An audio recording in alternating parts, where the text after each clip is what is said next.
Today is Thursday, September 23rd, 2021. Coming up on Roland Martin Unfiltered, streaming live on the Black Star Network. More pressure been applied to President Joe Biden's administration dealing with the Haitian migrant crisis. You got his Haitian envoy resigns in protest, blasting the American policy. You have the Congressional Black Caucus demanding answers. We'll be joined by Congresswoman Frederica Wilson and also Congresswoman Yvette Clarke. You also have black activists right now gathering supplies in Dallas, traveling to Del Rio, Texas as well. You also have the Haitian government also saying, hey, slow down the deportations so they can also have time to catch up. Folks, we got all of these areas covered, and Press Secretary Jen Psaki taking tough questions from black journalists at the White House. We got it all broken down. We have it for you right here on Roland Martin Unfiltered. Also on today's show, Black and Missing. Mainstream media all of a sudden discovers missing black people. They're the damn problem because they've been focusing on missing white folks. We will talk with the family of one young man who has been missing for quite some time, and also some horrible news. Another brother, Jelani Day, his body found today in the Illinois River in that state. During closing arguments during the R. Kelly trial, R. Kelly's lawyer compares the singer to Martin Luther King Jr. What the hell is that about? Also, more of the life and legacy of Melvin Van Peebles. We'll hear from filmmaker Nelson George, also filmmaker Michael Schultz, who directed Car Wash, and a heartfelt video from his son, Mario Van Peebles. It is time to bring the funk on Roland Martin Unfiltered, streaming live on the Black Star Network. Let's go. He's got it. Whatever the miss, he's on it. Whatever it is, he's got the scoop, the fact, the find. And when it breaks, he's right on time and it's rolling. Best believe he's knowing. Putting it down from sports to news to politics. With entertainment just for kicks, he's rolling. It's on go, roll, y'all. It's Roland Martin, yeah. Rolling with Roland now. He's funky, he's fresh, he's real, the best, you know he's Roland Martin now.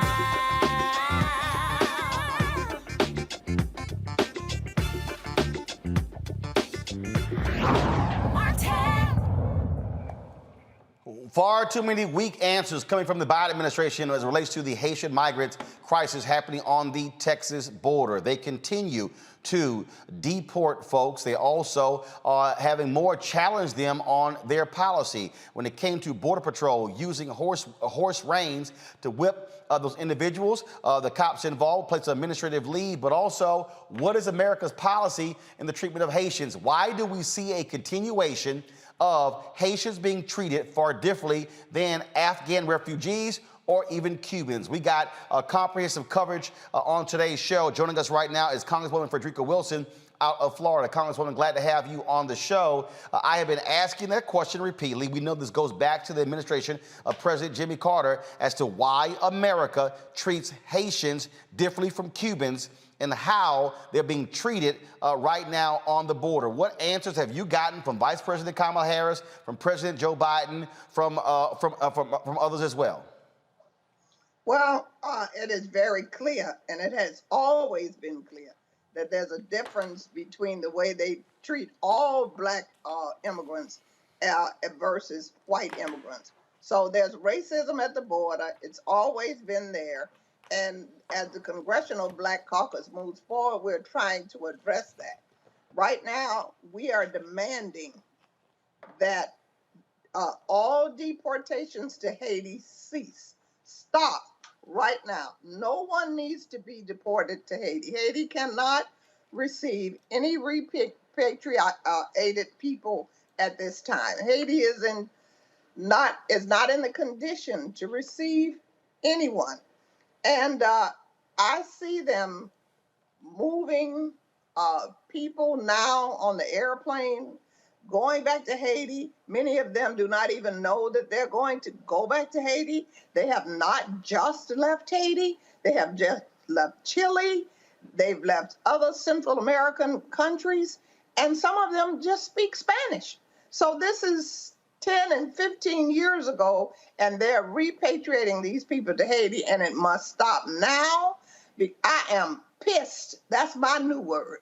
Pissed beyond my reservation. I am stunned that we are experiencing this under a Democratic president. This makes no sense. Now, you see the continuation of the policies of Donald Trump when it comes to Title 42, the usage of that. President Biden, then, when he was running, said he was going to be treating Haitians more humanely. What the hell happened? Well, it is my understanding that this surge came as a surprise. They were not prepared for the surge. They were not ready for them as far as shelter, as far as food, as far as clean water, sanitation. They just came. And what is going on? There is a cottage industry of criminals who have created this, I guess you would say, misinformation across the Western Hemisphere saying, you see, the Afghans were let in. They have opened the border. Just come, pay us. We will bring you. And so these people, the money that they have saved, and they were sending it back to Haiti, they're using that money to travel with these people to the border. So they're being hoodwinked to think that the border is open. However, now that they are there, this has turned into a humanitarian crisis for the United States. The optics around the world is not good for the White House. So they need to solve this problem today. And it begins with stabilizing Haiti. You cannot deport anyone back to Haiti or anyone to Haiti without stabilizing Haiti. And they have not done that. So they need to give these Haitian nationals an asylum hearing, a date, carry them through the process. And if some of them are wearing ankle bracelets, it is my understanding. Some we have welcomed here in Miami, but it's still not enough. So we're asking the faith-based community to reach out, to offer them the ability to be their sponsors, because I believe those who have sponsors, they're allowing them to be released in the United States and giving them a court date. They have separated the children and put them on the Health and Human Services, because unaccompanied children have other guidelines that they're under. Who they are repatriating are Black men who we need here in America. There are enough jobs, there are enough places who will welcome them, and they need to stop repatriating them. Some of these people have not been in Haiti for 15 years. They left to go and work in Chile and Brazil for the World Cup, and they have not returned.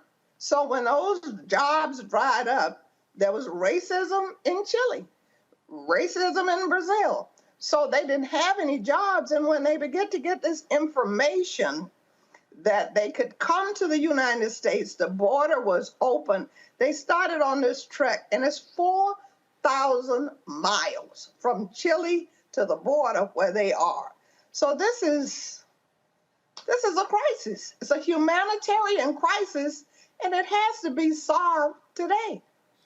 One of the things that we have not heard, I'm going to play a little bit later, Yamisha Alcindor of PBS was asking Jen Psaki, why haven't we heard President Biden on this? This is one of those moments where, this has been going on for quite some time. We've been reporting on it every single day. We've asked the administration every single day, send someone onto this show to explain what's going on. They have not done so thus far. And so is it a time for the president, for President Biden, not Press Secretary Jen Psaki, not Vice President Kamala Harris, for President Biden to come out and speak to the nation, speak publicly on this? When the president of Haiti was murdered, I requested that the president have a fireside chat with the people of Haiti. That was long before this. So now that coupled with that, the earthquake, the hurricane, and this deportation debacle, definitely, it is time. It's long overdue. All right, Congresswoman Frederica Wilson, we certainly appreciate it. Thank you so very much for joining us. And hopefully we'll have a resolution to this issue soon. Absolutely. Thank you so much for having me. All right, and do this, and be sure to send me a text so I can have your, my number ain't changed, so I need to get your new number, so just send me a text. Okay. All right, love the hat. All right, take care. Folks, today, as I said, Yamisha Alcindor was questioning Jen Psaki, the press secretary. It got a little heated. Here's this exchange today, the White House briefing room. Go ahead, Yamisha. Thanks, Jeff. A couple of questions on Haiti. The first is the president has often used his bully pulpit during the most important times in his administration. Why is he not using that bully pulpit to speak out forcefully himself on the treatment of Haitians? I would say, Yamish, certainly I've represented to you all his point of view. His point of view is also reflected in the actions that have been taken through the administration, including the investigation, including the change in policy. The Secretary of Homeland Security oversees these efforts and has been quite outspoken and quite visible on what steps we should take moving forward. And he certainly may still speak to it. Obviously, there's a lot of events happening here, including the UN General Assembly, COVID, and others, and I wouldn't rule that out. And just to say, respectfully, I just have a couple more questions. Everyone else got questions in. Respectfully, I understand that you are the spokesperson for the president. These are images that are traumatizing Haitian Americans that he promised to treat respectfully and with humanity. Why isn't the president telling people himself these images that people say look like slavery are wrong? Me as president, I as president, condemn them. How is he not doing that? Why is he not doing that? What are people supposed to take away from the fact that he's not at the bully pulpit himself talking about these images? Yamish, I think people should take away that his actions make clear how horrible and horrific he thinks these images are, including an investigation, including a change of policy, including conveying clearly that this is not acceptable and he's not going to stand for this in the Biden-Harris administration. Our actions make that absolutely crystal clear, as have our engagements with a range of voices, a range of concerned advocates, members of Congress, and others who we want to communicate with, not just about our horror, but also about what our immigration policy is moving forward. Also said in his letter, he called the U.S. policy inhumane, deeply flawed. Does the president believe anything in this letter that Daniel Foote is saying rings true, has some sort of point that he believes is true? Which aspect? He called the policy toward Haiti inhumane. He said that He wasn't specific in his letter. What I noted earlier before, let me finish, Yamiche. What I noted earlier before is that we have taken very specific actions as it relates to the horrific photos that we're not going to stand for in this administration. I don't know if he was referring to that or something else. That's why I raised the point. His purview, let me finish, Yamiche. His purview was not about migration. He didn't raise his concerns about migration privately. We respect his point of view, respect his ability to bring forward concerns, to raise ideas, to raise proposals. That's certainly something the president welcomes from everybody on his team and something that he had the opportunity to do in a range of meetings. We also have to make decisions here based on what we feel are going to help promote democracy in Haiti, including Haitian-led reforms, Haitian-led steps on the ground to make changes in the country. A number of people who say that he did raise concerns over the deportation of Haitians and the treatment of Haitians. Are you saying then that Daniel Floyd is not telling the truth in this letter? I would point you to the State Department, who have conveyed clearly in their statement what I just said. I promise. Yep. The last question is, Daniel Floyd, the former special envoy to Haiti, he's raising this idea that the U.S. should be listening to Haitian civil society, not backing the current prime minister who was not elected by the people. What's the president's response to that? Because those civil society members have been telling me and other reporters for months, even before the assassination of the president, that President Biden was not listening to the people of Haiti about how to move forward with their government.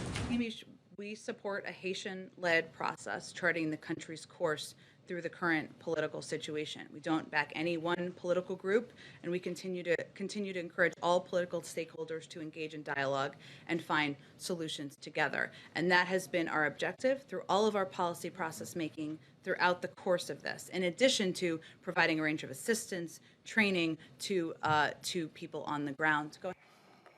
Now, folks, again, let's talk about that Haitian envoy.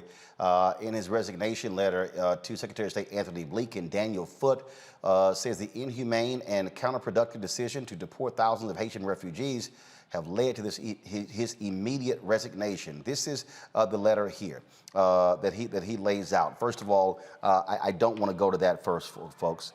I'm going to go this here. I'd rather have the whole letter. I want to do this here. Let me pull up because I want to show the lead paragraph, which is the most important, because he gets right to the issue quite quickly in this here. And this is what he says. Come to my computer, please. This is what he says. Our policy approach to Haiti remains deeply flawed, and my recommendations have been ignored and dismissed when not edited to project a narrative different from my own. The people of Haiti, mired in poverty, hostage to the terror, kidnappings, robberies, and massacres of armed gangs, and suffering under a corrupt government with gang alliances, simply cannot support the forced infusion of thousands of returned migrants lacking food, shelter, and money without additional avoidable human tragedy. The collapsed state is unable to provide security or basic services, and more refugees will fuel further desperation and crime. Surging migration to our borders will only grow as we add to Haiti's unacceptable misery. Haitians need immediate assistance to restore the government's ability to neutralize the gangs and restore order through the national police. They need a true agreement across society and political actors with international support to chart a timely path to the democratic selection of their next president and parliament. They need humanitarian assistance, money to deliver COVID vaccines, and so many other things. But what our Haitian friends really want and need is the opportunity to chart their own course without international puppeteering and favored candidates, but with genuine support for that course. I do not believe that Haiti can enjoy stability until her citizens have the dignity of truly choosing their own leaders fairly and acceptably. Last week, the U.S. and other embassies in Port-au-Prince issued another public statement of support for the unelected de facto Prime Minister, Dr. Ariel Henry. And I'm going to pull up this second piece right here. He said, as interim leader of Haiti, and have continued to tout his, quote, political agreement over another broader earlier accord shepherded by civil society. The hubris that makes us believe that we should pick the winner again is impressive. This cycle of international political interventions in Haiti has consistently produced catastrophic results. More negative impacts to Haiti will have calamitous consequences, not only in Haiti, but in the U.S. and our neighbors in the hemisphere. Signed, Daniel Foote, and he will, of course, he sent it to the Undersecretary for Political Affairs, the Assistant Secretary for Western Hemisphere Affairs, the Acting Director General, Congressman Gregory Meeks, Chair of the U.S. House of Representatives Foreign Affairs Committee, and Congressman Andy Levin, House of Representatives. I've seen a lot of resignation letters, Dr. Greg Carr, but very few have been that blunt in resigning in protest from the State Department. Well, it's always good to be with you and with everyone on Thursdays rolling weekly, but you know, this is a particularly heavy week. And another reason why Black Star Network is so important. This story is going to be covered a lot of places, but it won't be covered anywhere like this. Daniel Foote basically is a traitor. He's a traitor to the American project in this moment. They threw him under the bus. This is a career diplomat. He joined the Department of State in 1998. He has been stationed in Zambia. He has worked in Central America. He has done Bolivia, other places, Latin America. And he's only been in Haiti as a special envoy since the end of July when Moise was killed, the prime minister. But they installed Ariel Henry. You see, the United States government installed Ariel Henry. You see, the Biden administration installed Ariel Henry to do exactly what he is doing. And the response from Ned Price, who's a spokesperson from the State Department, to Mr. Foote's allegation that his recommendations have been cast aside, they said, no, we didn't cast them aside. We considered them and considered that they were, quote, this is the Biden administration, quote, harmful to our commitment to the promotion of democracy in Haiti, and were rejected his recommendations during the policy process. They're in bed with, they stood him up with the Organization of American States. They're in bed with this cat. They're not just ignoring civil society. They don't want the Haitian people in charge of Haiti. Joe Biden, you mummy. And so as they have mounted up, as they've mounted now, as many as 7 flights now, they've ramped them up. These flights have about 145 people apiece. And we heard Congresswoman Wilson talk about this. Some of the people have been in Latin America for over a decade. They left after the earthquake in Haiti in 2010. They went to work in the World Cup in Brazil in 2014. The racist Brazilian government, which ended up with Bolsonaro there now, began to expel them. That's why they ended up in Chile. And as she said, they have been assaulted. There have been rapes. There's been robbery and thieves and people lying and saying if you trade for this money to bring them to the Texas border. And what is the Biden administration doing under this Title 42 piece that the Trump administration started? Joe Biden, they've been using the excuse that we're deporting people because of COVID, and they appealed a federal ruling that said you can't use that excuse. The Biden administration just appealed that. They are deporting people, and they're going to try to deport as many of them as they can, or turn them back to Mexico, release some into the United States. But Foote, apparently, Roland, finally, brother, he's had enough. This is a career civil servant, a member of the senior diplomatic corps, who looks as if he has had enough. And when Jen Psaki stood there and lied to the face of Yamisi Alcindor, whose parents came here from Haiti, who grew up in Miami, who talks about that, I'm sure it was very personal for that sister today in that room, they revealed that this no good settler state don't give a damn about Black people, and that includes Joe Biden. Rishi Kohler, Black Women Views. What's really interesting here when we talk about what's going on here is, yes, there is an expectation that a President Joe Biden was going to treat folks differently than Donald Trump did. Mm-hmm. And Joe Biden has got some answering to do to Black people. Absolutely. And I think he is, really passing the buck on this and kind of going in hiding instead of, using his bully pulpit, as Yamisha Sindora pointed out, to make a strong, forceful statement about this. I mean, he has been missing in action in terms of really speaking out forcefully about how inhumane and unacceptable this treatment is that we saw towards these Haitian migrants. And, I think part of the problem is that, he hasn't figured out yet what his overarching policy is going to be on immigration. He kind of got a get out of jail free card by passing the buck and allowing this narrative that Vice President Kamala Harris is over the borders and over immigration, even though she had a very narrow assignment for diplomacy and with the Northern Triangle nations and not over the border. But he let her take all the daggers since the announcement was made in March on immigration. Well, now the buck needs to stop with the president, the person who actually is over this policy. His administration, his secretaries are the ones that are appealing this ruling in Title 42. And so it's time for him to speak out. But I think the problem is that as a nation, we also haven't decided what we want to be when it comes to immigration. We saw Donald Trump, the last president, who was talking about build a wall, and he was so anti-immigrant, so anti-refugee, and yet he improved his performance with Latinos in 2020. And even in 2018, the Republicans made gains. And so we don't have a mandate within the party. We don't have a mandate within the country on how we want to treat immigrants, just the same way we are not treating Black citizens as first class citizens. Look at what's happening with voting suppression and rights all around the country. And so this is just another indication of the fact that we as a country have not grappled with who we want to be.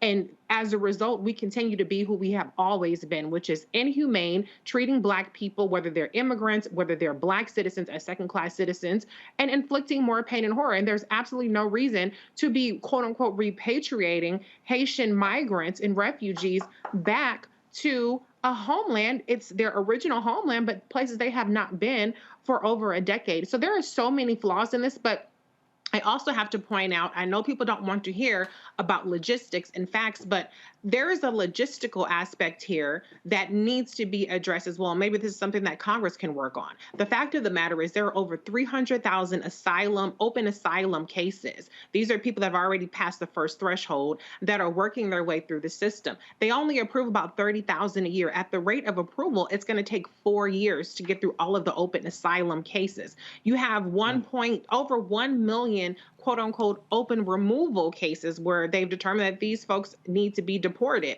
And there's a huge backlog with that. So we have an immigration system that is completely broken. Even if you don't even take into account the racism and the disparities with how different groups are treated, there's still a very, very broken immigration system that has to be fixed and has to be addressed so that people who do come here can be processed in an orderly fashion instead of there being chaos and instead of them saying, well, look at the optics of a bunch of 10,000 people under a bridge. We need to solve those optics instead of solving the humanitarian crisis that we're dealing with. So this is a very layered issue. I don't have the expertise to talk about U.S., Haiti, government interfering and all that nature and all that stuff. But I will say that this is a very layered thing, and it's an emotionally charged and traumatic thing that we're looking at.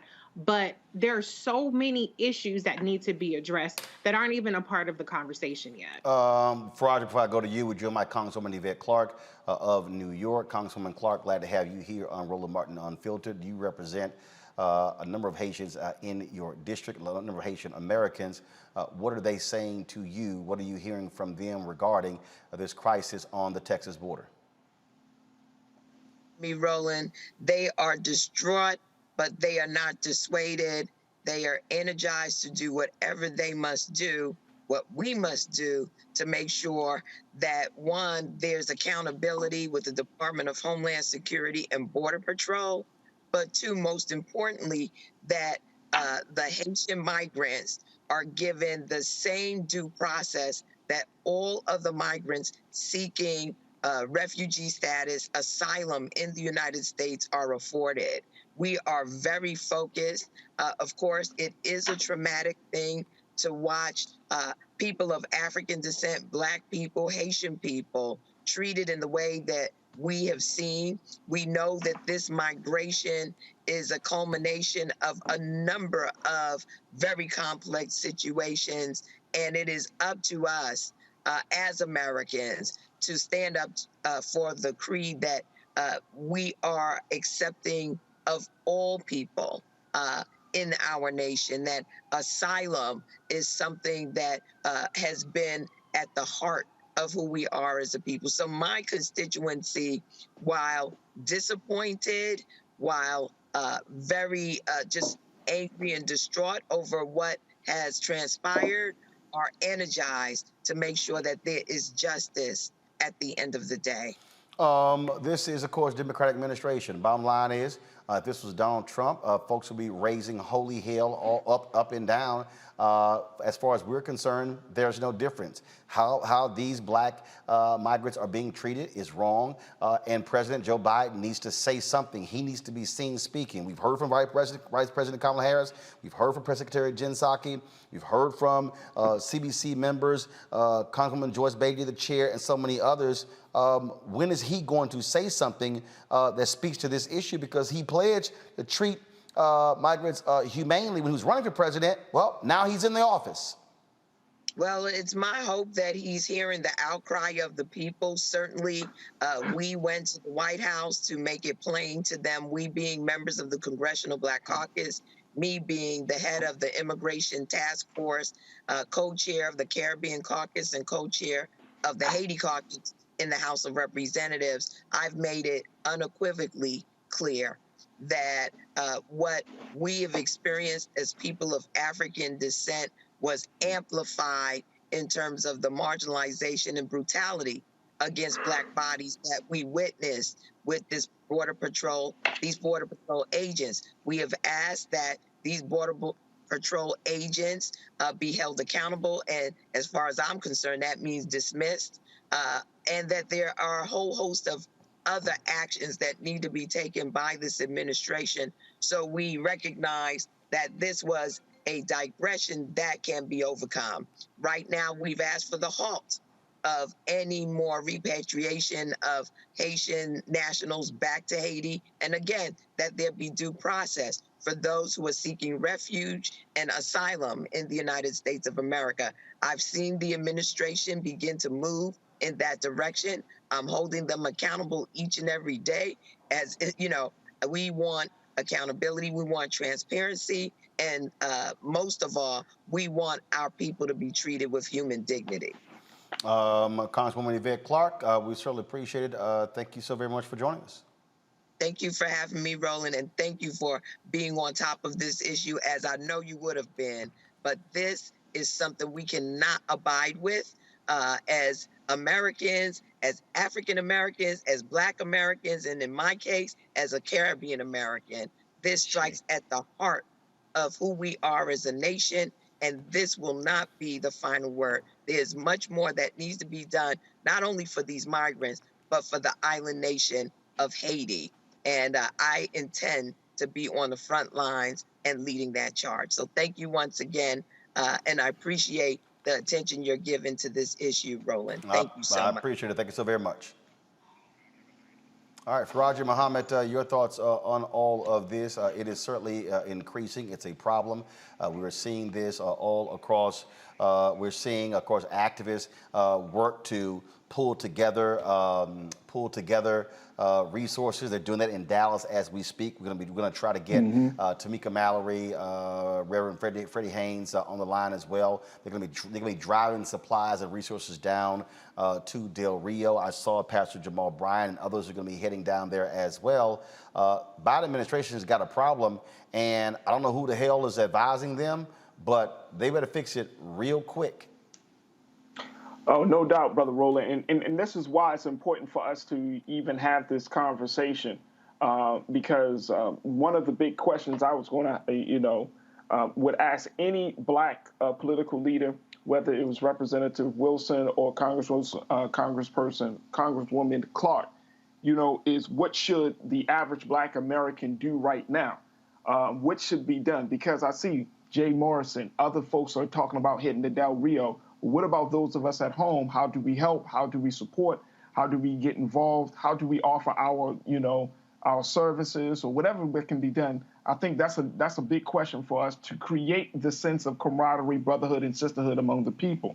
But the other thing I think is very interesting too, Brother Roland, is the fact that AP News reported this, that the criteria for deciding who is flown to Haiti and who is released in the U.S. are a mystery. According to the AP, they said 2 officials said single adults were a priority. And they said that if previous handling of asylum seekers is any guide, the administration is more likely to release those deemed vulnerable, including pregnant women, families with young children, and those with medical issues, and exempt unaccompanied children from expulsion flights on humanitarian grounds. Now, that's based on the previous policy. But that's not determining, that doesn't speak to where we are at the present moment. And I love what Reese had said in terms of where we are in this country on immigration.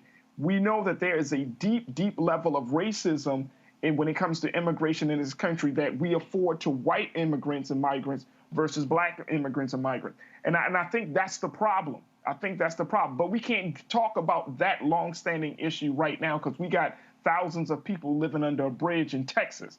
So we have to ask the questions, you know, why isn't there a criteria? What should the criteria be at this point? Press the president, as folks have been saying, continue to get people involved. But I really would love to see our brothers and sisters down in Texas, see what kind of support can we give them. And I'm talking about those who are in Houston, those who are in other parts, your hometown, Roland. I mean, what can we do as a people on this side of the conversation? How can we be supportive in this effort? Well, first of all, those things are happening. I mean, literally, as I'm sitting here, as we're talking to folks and going through this, give me 1 second. I'm literally texting Linda Sarsour, Reverend Freddie Haynes, and Tamika Mallory with, of course, Until Freedom. What they are doing. They're having me supplies. First of all, pulling together supplies and resources. And one of the things that Linda just said is we now have an 18-axle truck that we don't even know what to do with, plus the first truck we had. She said people were just waiting for folks to tell them how to help. So that's happening. But the issue that, of course, that you're going to have is, if people all of a sudden just start sending stuff, you got to have a place to send it to. Right. Well, you can't. And so the problem here is folks are going down the Del Rio, but here's the first question. Are those goods, supplies are going to be able to get to the people? What do you do with it? And so you go down, what do you do? And so it's the same thing when you get the earthquake. Our whole deal was we will tell you where to send stuff, but it's got to go to the right place. Greg, go ahead. No. I'm just rolling to the point, and I am equipped to have this conversation about U.S. interference in the policy of Haiti and the government. And all these things are true at the same time. There isn't a broken immigration system in this country, particularly since 1965, the Immigration and Naturalization Act. What there is a determined attempt to curate who gets to come in this country and who doesn't. Mm-hmm. It's not broken. It's not broken at all. In fact, it is a spigot that has always been controlled as far back as the 1882 Chinese Exclusion Act to keep this country white. Now, in terms of the U.S. policy toward Haiti, the Biden administration is following in the footsteps, as you have said, Roland, of every administration going back to the damn Haitian Revolution when it comes to regulating how Haiti fits in the geopolitics of this hemisphere. So that the corporate interests in Haiti, I'm talking about the people who make the draws and the baseballs in both the Haiti and Dominican Republic, that is what is informing the fact that after the assassination of Moise, when this guy went down there as Biden's emissary, the special envoy, in July, to now, they took out the person that the remnants of the Haitian government decided you be the leader until we get. The Biden administration is like, no. They vetted Dr. Henry, along with the Organization of American States. None of this is hidden. It takes maybe a few keystrokes and a couple of conversations to see. And so as people in the United States want to send aid, the folk who are down there under the bridge at Del Rio, access has been blocked by the local police and the federal government. It's important to understand. Also, that number is shrinking decidedly. Why? Because they are flying people back. At last count I have, Right, and you may have right, more recently, right. there are less than 4,000 people down there now. There are 3.2 thousand people in custody. There are over 1,400 who have been returned, whether they're sent back to Mexico or even, depending on their papers, back to the sources of where they came from. And the flights, as many as now, 7 a week, this uptick by the Biden administration, are landing at Toussaint Louverture. People are getting off the plane, and in one case, tried to fight the ICE people to get back on the plane, come back to the United States because they have nothing in Haiti. Now, the only other thing I'll say is that this is not unrelated. I know people get tired of me hearing me saying, but it's okay. Do a little research. There is no we in this country. There's no moral core in this country. There's no we're better than this. The sitting vice president of the United States made a statement. This is after the damn Democratic Party gave the right wing talking points by showing her at the Howard Hampton football game Saturday, combining it with these Haitians under the bridge, and basically revealing the fact that the Biden administration set her up in the first place by, as you say, Reese, saddling her with this idea that you would control the border, which was never supposed to include all this. But at the end of the day, even the vice president has said something. Right now, we are all Haitians. One of the most encouraging things I've seen in this, and that I think we've seen in this, is that we have set aside all our little petty differences about where the black people come from. We continental Africans. Yeah. You heard Yvette Clark. You heard Frederica Wilson. We are all Haitians. And that cracker on that horse with that whip, bring it, baby, because your little country's falling apart. You're going to whip the right one in a minute. Y'all real close now. You're taking another step closer to the dissolution of this settler project. There's nothing broken in this country. There's nothing broken in this country. This is an anti-black project. And we're seeing another example of it today in Texas.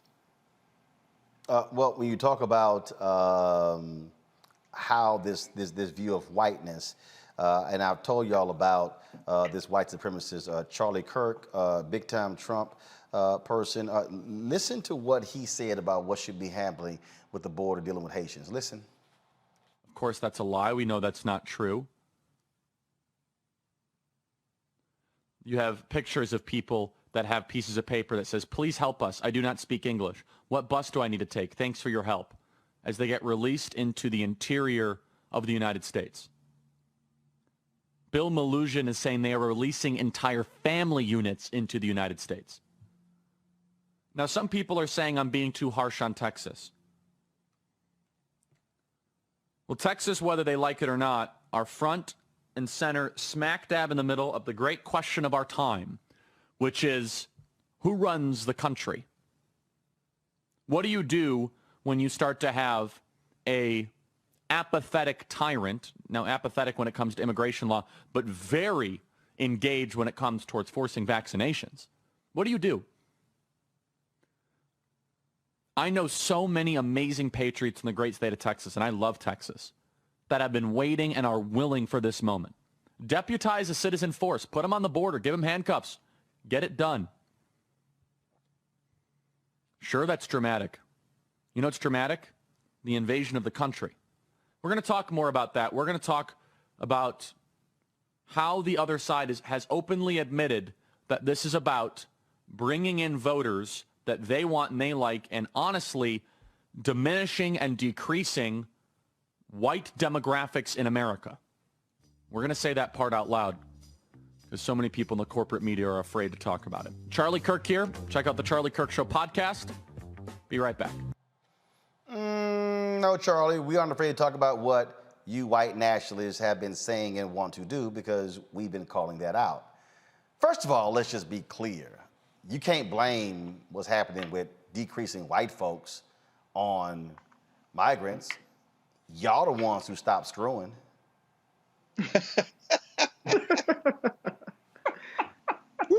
You can't blame. I mean, Charlie, I know you dumb. I mean, I know Candace Owens makes you look like a Rhodes Scholar. But let me just show you a couple of things here, Charlie, that probably you had know nothing about because aren't you also like a college dropout, just like Candace? Let's see here. We're going to type in here. Go to my computer, please. Declining white birth rates in America. What comes up? Right here. White deaths exceed births in a majority of U.S. states. Let me go ahead and increase this here. In 2016, more non-Hispanic whites died than were born in 26 states, more than at any time in U.S. history. See, Charlie, y'all the ones who not screwing. And that's really what the pushback, Reese, Faraji, and Greg, is all about. They are, oh my God, we're losing this. The demographic numbers, that's the whole deal. The opioid crisis made it worse. White life expectancy dropped. COVID's making it worse, dropping. That's why every time one of these white anti-vaxxers, white 707 conservative radio talk show hosts, bye, they gone. They dead.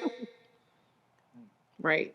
That's what's going on here. And so what they're doing is taking it out on people of color. And the problem is that President Joe Biden and too many Democrats are so scared of Republicans. Oh my God, they're criticizing us over immigration.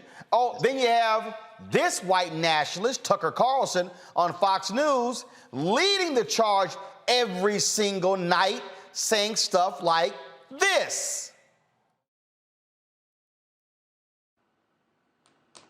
An unrelenting stream of immigration. But why? Well, Joe Biden just said it, to change the racial mix of the country. That's the reason, to reduce the political power of people whose ancestors lived here and dramatically increase the proportion of Americans newly arrived from the third world. And then Biden went further. He said that non-white DNA is the, quote, source of our strength. Imagine saying that. This is the language of eugenics. It's horrifying.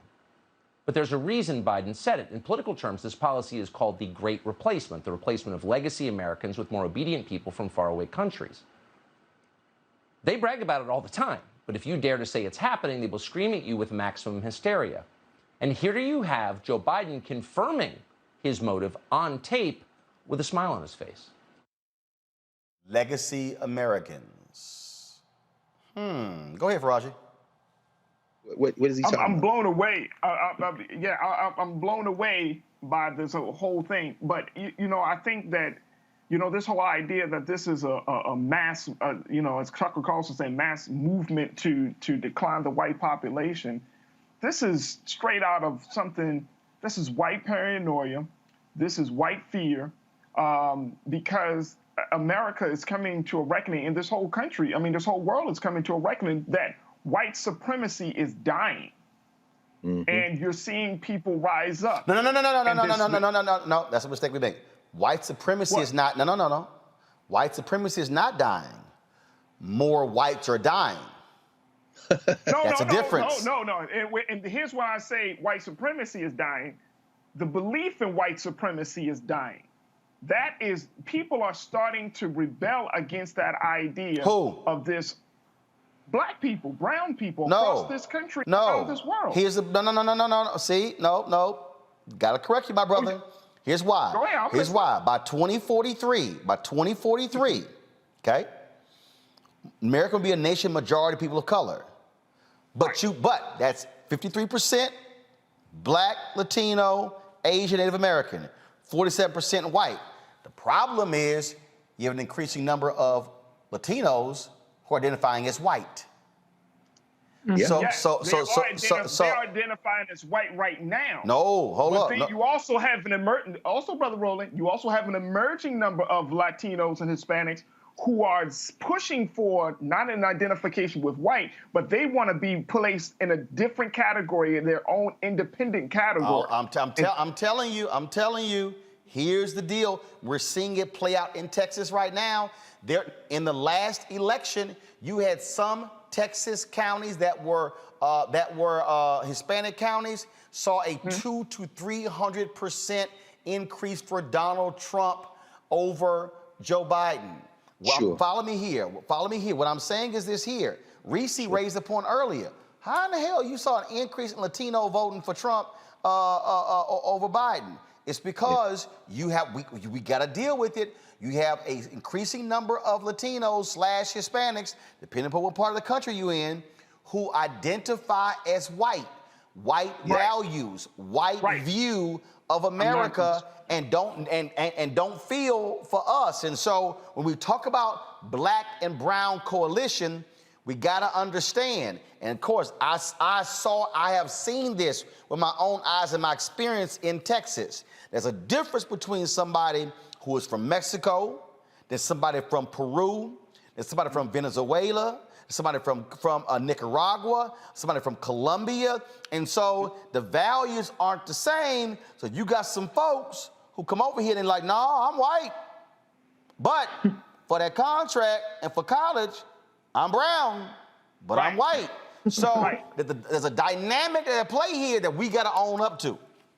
And I agree with you. And I'm just simply saying that even with that dynamic at play, Brother Roland, the fact is people are tired of white people exerting their force, white people saying that they're better. That whole idea that white people should be in the leadership role, white people should be empowered. People are pushing back on that. We're seeing that literally every single day in this country. So what that other radio hosts and Tucker Carlson are afraid of is they're seeing their world going down and it's crumbling because the belief system that keeps this world up is flawed and is now being seen as a way to keep people slaves rather than masters of their own fate. Greg, go ahead. No, I mean, I think a number of these things work in tandem. The real villain of this piece is the nation state.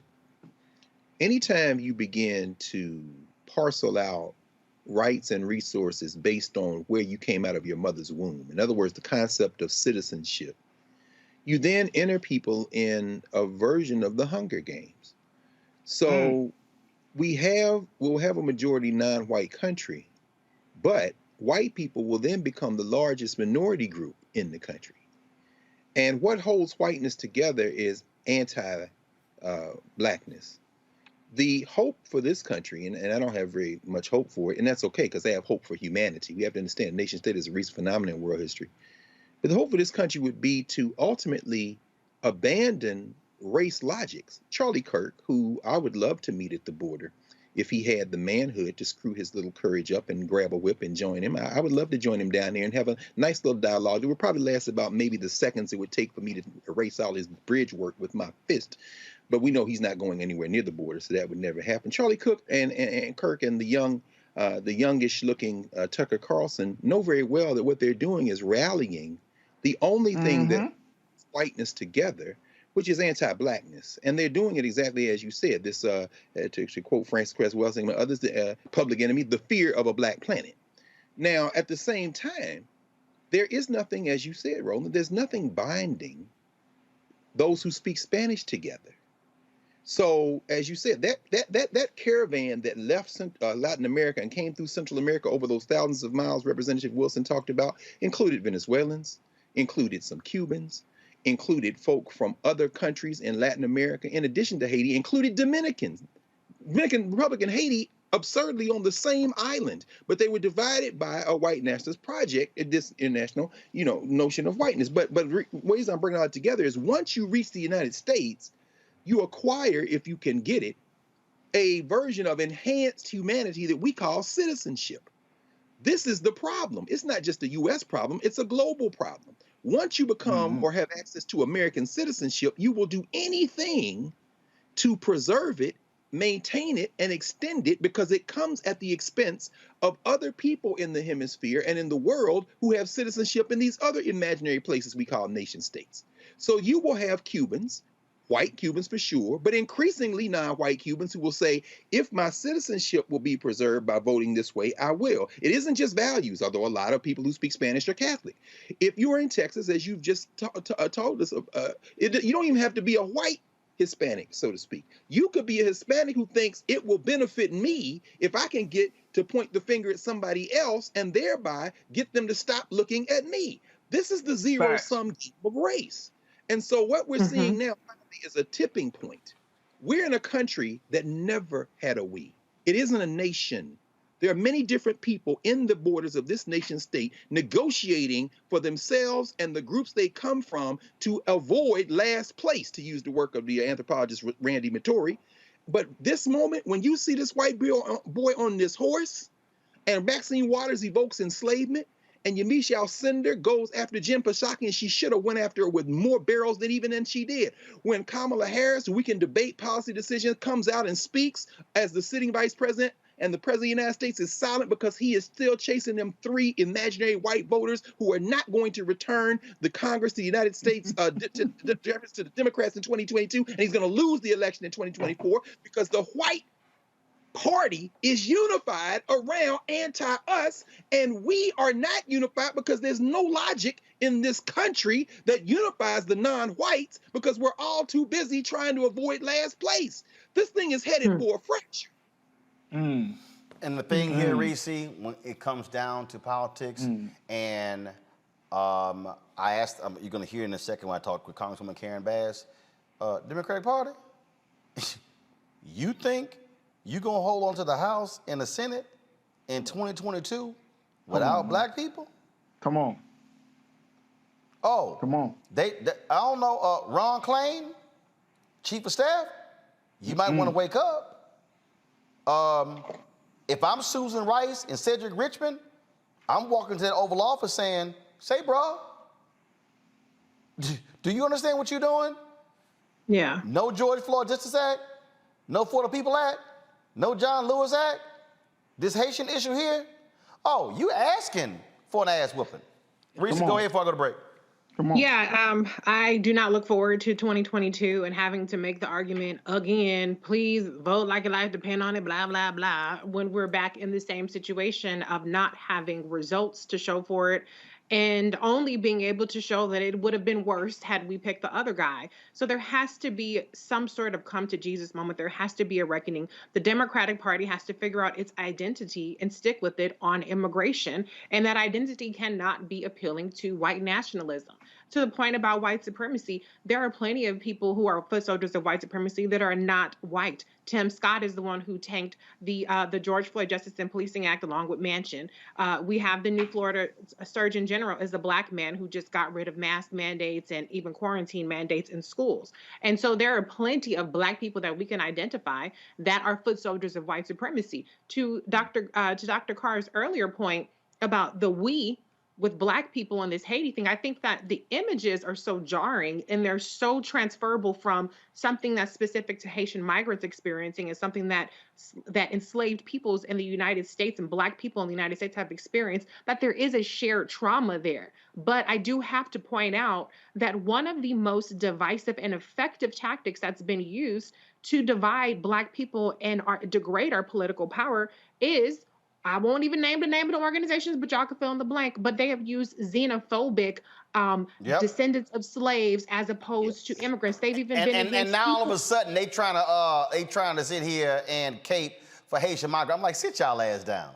But the reason for that is because it's an issue that is politically charged and can alienate black voters from the Democratic Party. So there are a lot of issues at play. We have xenophobia within the black community. I don't think there's an all good big kumbaya situation that's coming together just because of these images, but the images are universally abhorrent to anybody who has a conscience and a soul and understands that black peoples from across the diaspora have humanity. But we cannot ignore that we are still very much fractured. And even though we might come together to express our outrage towards the administration, that doesn't mean that we all have the same goals, because there are some people that actually do identify with, it's not Tucker Carlson and Kirk called it the white replacement theory, but there is a notion that they're taking our jobs and we have to take care of our own people, and y'all are talking about letting them through. So there are a lot of things that we have to talk about. We can't just put a rosy picture on it like we're all in this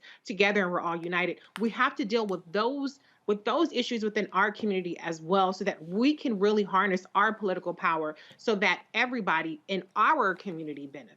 Folks, we got a lot more on today's show. I got to go to a break. Coming up, we're going to hear from Congresswoman Karen Bass. No George Floyd Justice Act. Where you at, Senator Tim Scott? I thought you were going to bring at least 10 Republicans with you. Same 10 Senator Joe Manchin are going to bring, huh? Yeah, I thought so. Also, we're going to talk about black and missing. All of a sudden, white media now trying to do stories on why there's no coverage on black and missing, because y'all punk asses the one doing it. Because you basically got white bosses. Also, DOJ indicts a white Louisiana state trooper for beating a black man, a suspect. And we'll also talk to Omar Dorsey of Queen Sugar, and more tributes for the great Melvin Van Peebles. You'll hear from author, documentarian Nelson George, as well as great director Michael Schultz, and an emotional video that Mario Van Peebles put out last night about his father. Folks, you're watching the Black Star Network. Be sure to download the app. If you don't have it, download it on all platforms, Apple, Android, Apple TV, Android TV, Roku TV, Fire Stick, Xbox, Smart TV. Support Roland Martin Unfiltered by joining our Bring the Funk fan club, where your dollars make it possible for us to do what we do. Cash App, $RM Unfiltered, PayPal, R Martin Unfiltered, Venmo is RM Unfiltered, Zelle, Roland at RolandSMartin.com, Roland at RolandMartinUnfiltered.com. I'll be back on Roland Martin Unfiltered, the Black Star Network, in a moment.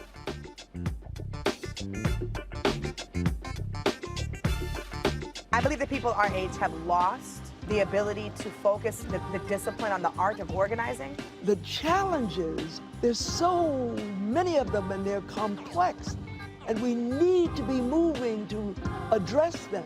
But I'm able to say, watch out, Tiffany, I know this road. That is so freaking dope.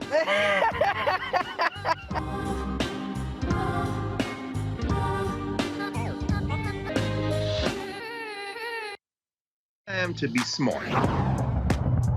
Roland Martin's doing this every day. Oh, no punches! Thank you, Roland Martin, for always giving voice to the issues. Look for Roland Martin in the whirlwind, to quote Marcus Garvey again. The video looks phenomenal, so I'm really excited to see it on my big screen. Support this man, Black Media. He makes sure that our stories are told. See, this difference between Black Star Network and Black Media and something like CNN. I got to defer to the brilliance of Dr. Carr and to the brilliance of the Black Star Network. I am rolling with Roland all the way. Honored to be on a show that you own, a black man owns the show. Folks, Black Star Network is here. I'm real revolutionary right now.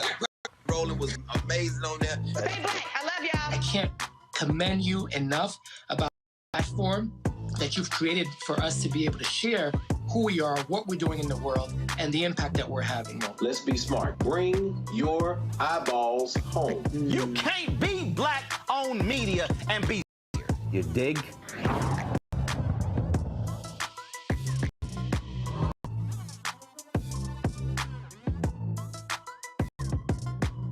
Hi, I'm LD. Peace world. On the selection of R&B, Raheem Devon, and you're watching Roland Martin Unfiltered.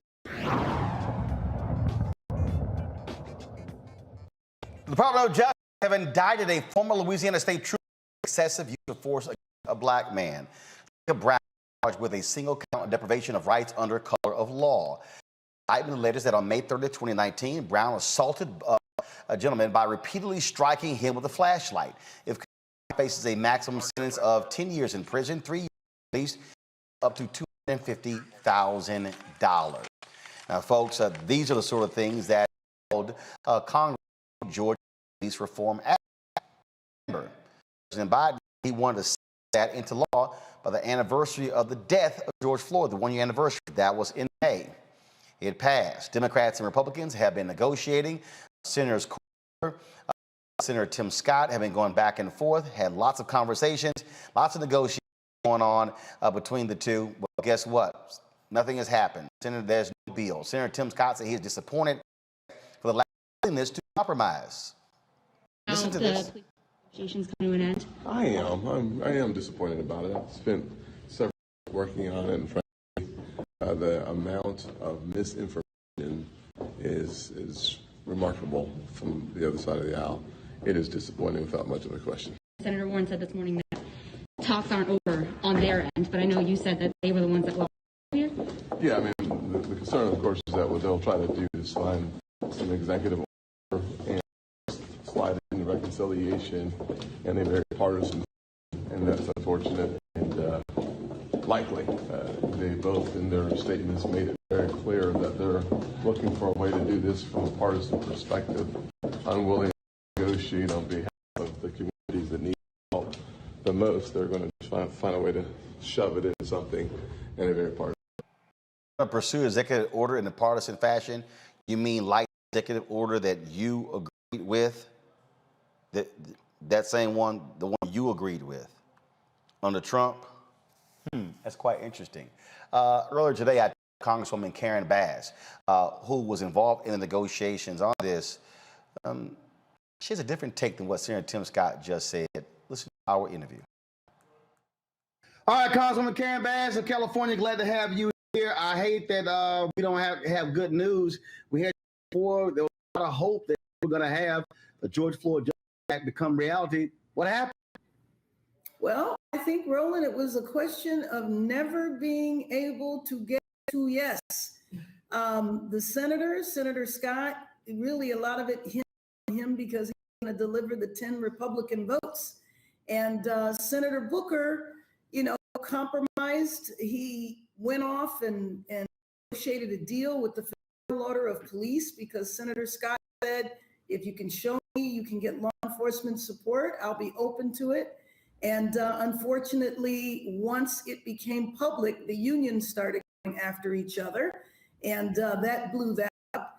And, I do have to qualify this by saying that the House of Representatives twice did our job. We passed the George Floyd Justice and Policing Act last year and this year. But I think Senator Booker just kind of threw in the towel yesterday because he felt that he could never get Senator Scott to say yes, even having compromised all the way down to the bone.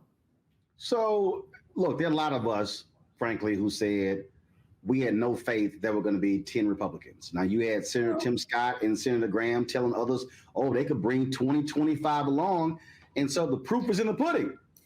Yeah, the proof is in the pudding. But, Roland, I didn't have tons of faith. But when McConnell anointed Scott to negotiate the deal and said, whatever deal you negotiate, we will make sure it gets across the finish line. That was tons of reason for us to have hope. No. I agree. No. Let me be clear. First of all, making the effort to negotiate to get a deal had to happen. Right. But my point was, I felt no matter what y'all did, unless y'all just gave everything up, the Republicans were going to always just try to find some other excuse, and the thing is also, Senator Tim Scott hasn't come out, explained himself, explained any of this. And the bottom line is what you just said. If McConnell said, what you bring to us, we're going to put forth, nothing, it's like, again, lock it down, make it happen. Right. But I will tell you how far it went. One, I told you that Senator Booker negotiated a deal with the police that they agreed to. If that didn't work, we said, well, what about the Trump executive order? President Trump put that forward. It's still in effect. And when President Trump put it forward, we didn't like it because it was at the height of the protests last year. But frankly, given that momentum is gone and is actually reversed and in the opposite direction, putting Trump's executive order into law this year looks different than it did last year. But Senator Scott was not able to agree to that. Now, that was President Trump's executive order with all branches of law enforcement supporting it.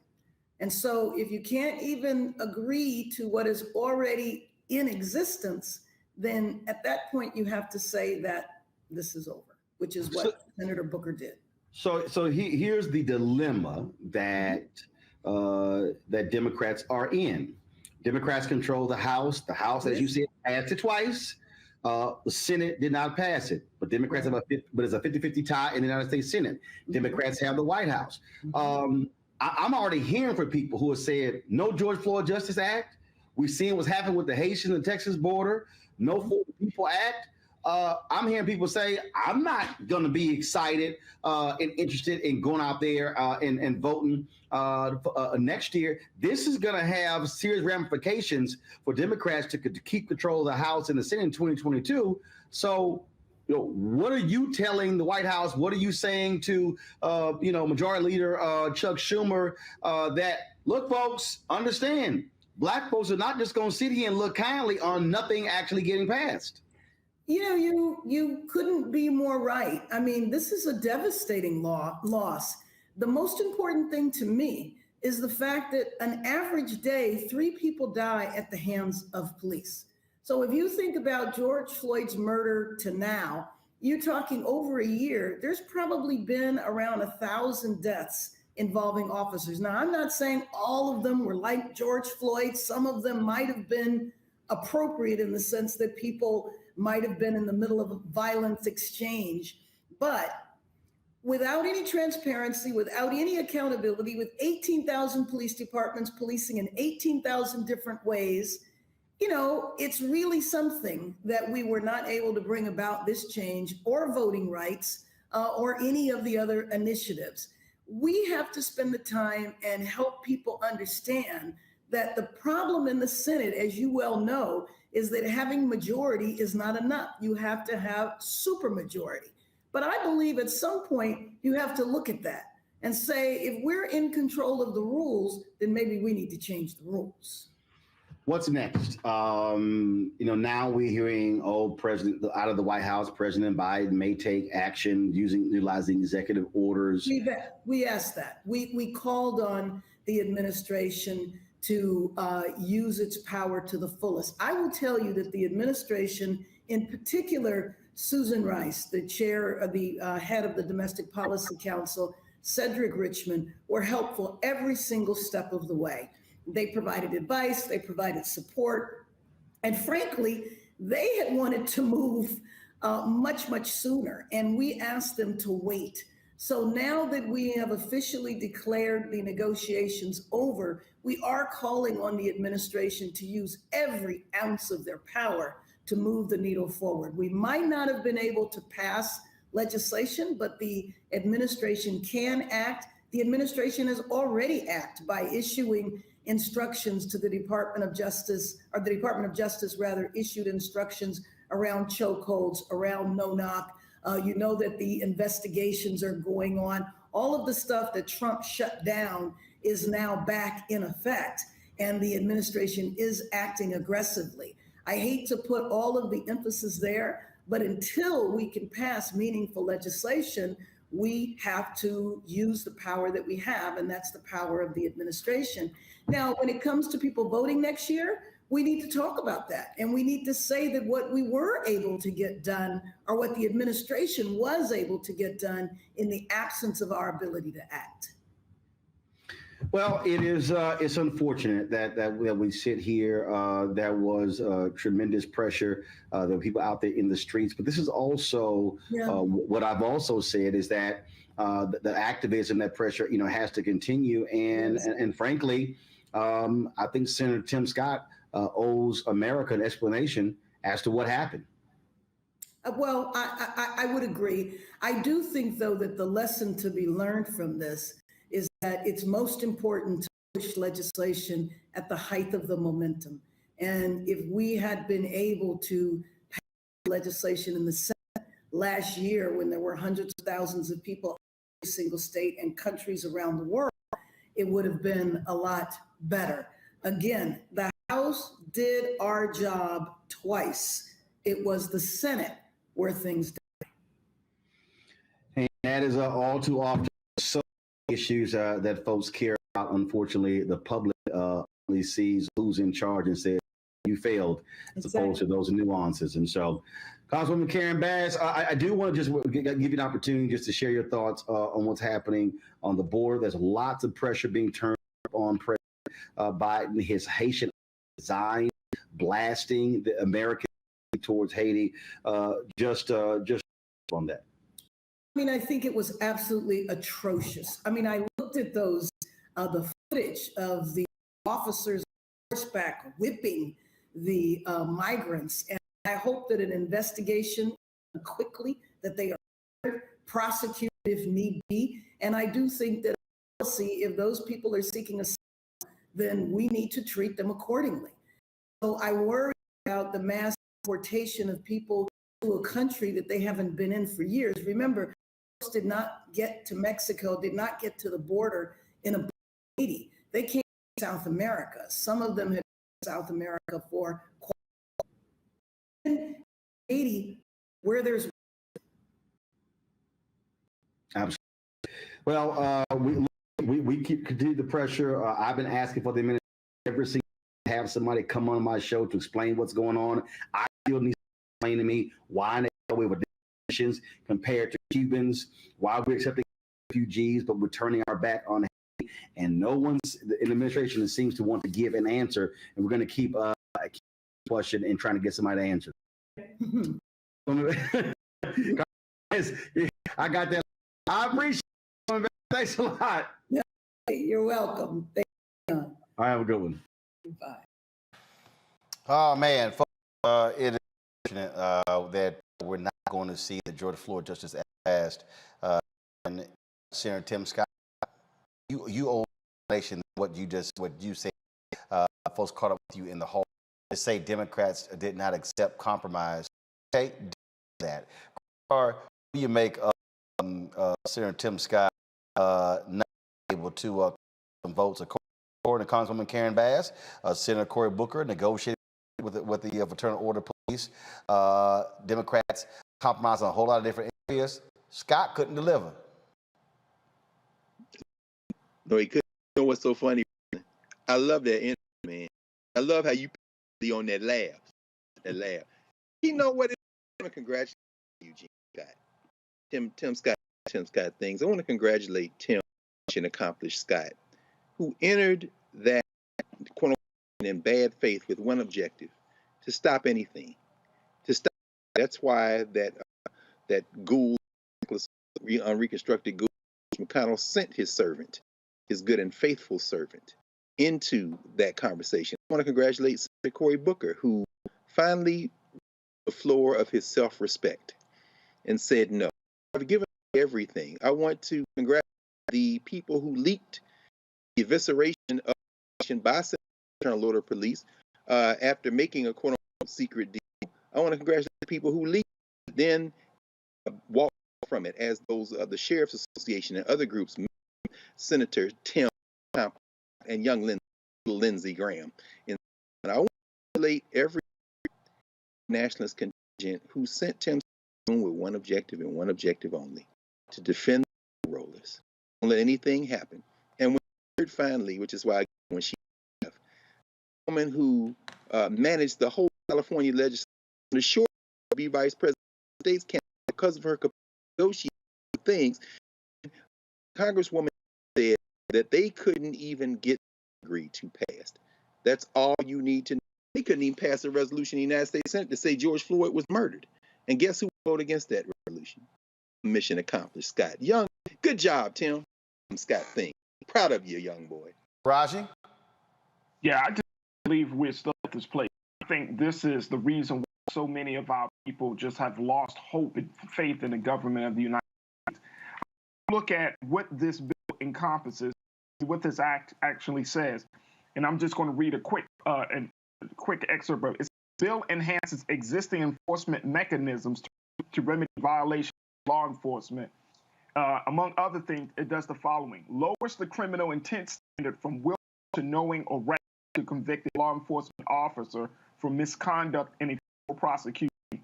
Limits qualified immunity defense to liability in a private civil against law enforcement officer, and grants administrative subpoena power to the Department of Justice in pattern practice and investigation. It also establishes a framework to prevent and remedy racial profiling by law enforcement at the federal, state, and local level. It also limits the unnecessary use of restricts the use of not warrant chokeholds and holds, and creates a national registry, the National Police Misconduct Registry, our data on complaints of police conduct. I mean, when you look at this act is nothing more providing some level of justice to the victims of police brutality in the country. And this country is not to make it happen. You talked about it, Dr. Tim Scott and all, core group. The fact is, this is why America's in the place that it's in, because it does not even to recognize truth. It does not recognize justice. It's so wrapped up in the power and partnership. It can't on simple things.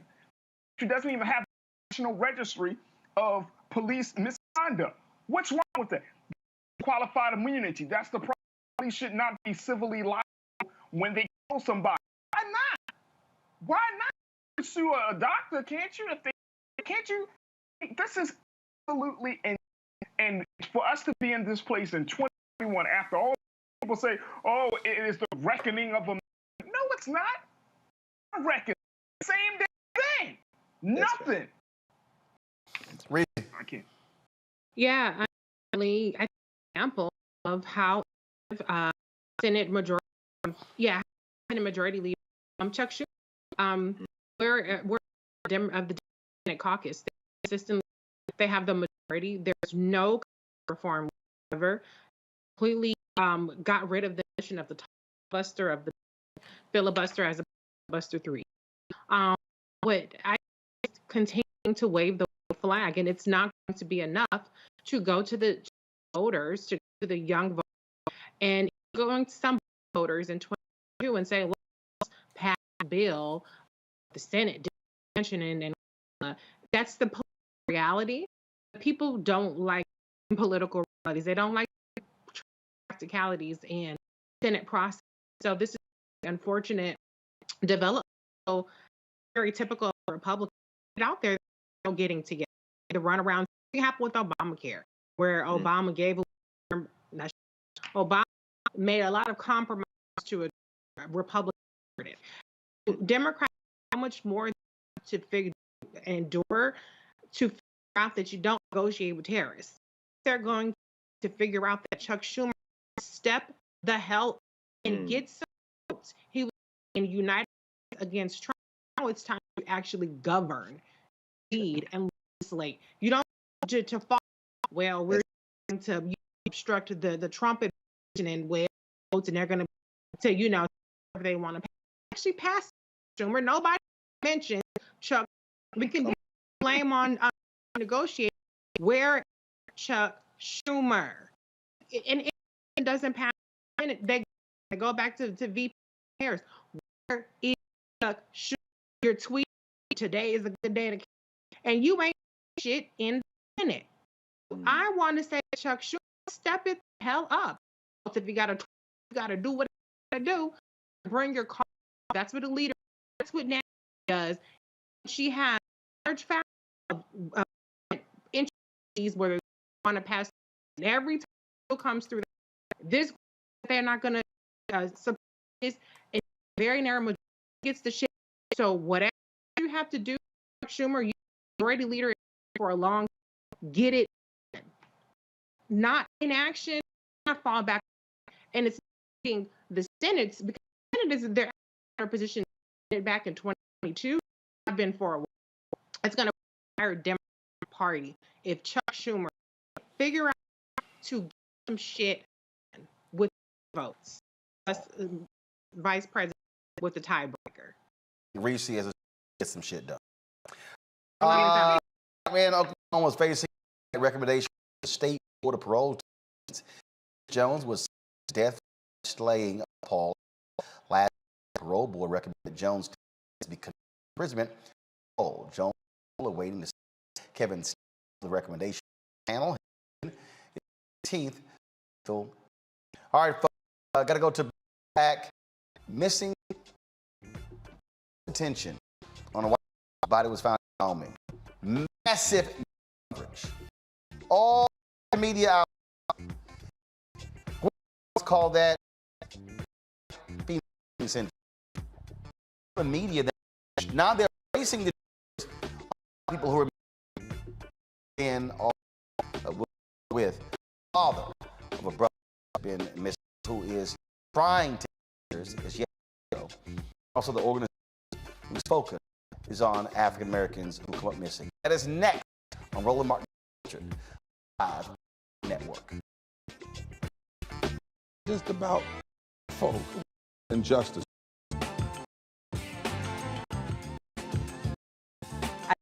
In this, got to around being intentional and conflict. You always agree. Yeah. We agree on peace. Yeah.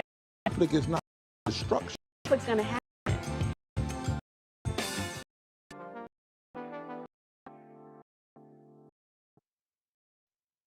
Them to be when we control our enemies, we win. This is the most important show on any racial background. Y'all put 3, 4, 10, 15, 20, $30 on this and going. We're since this crisis is full bloom. Anybody watch this, tell your friends, go back the last weeks, especially of Roland Martin Unfiltered. I mean, hell, go back and look at today. You sitting senators, star, whatever you have, you can Roland Martin Filtered to because the information literally say. Watch Roland Filtered daily at 6 p.m. on YouTube, Facebook, Periscope. Go to Roland Martin Unfiltered. Support the Roland Martin Unfiltered Daily Digital by going to filter.com. Our goal is to get 20,000 of our fans contributing 50 each year. You possible with martinunfiltered.com. Vivian. Everybody, Fred Hammond, Roland, my man, culture.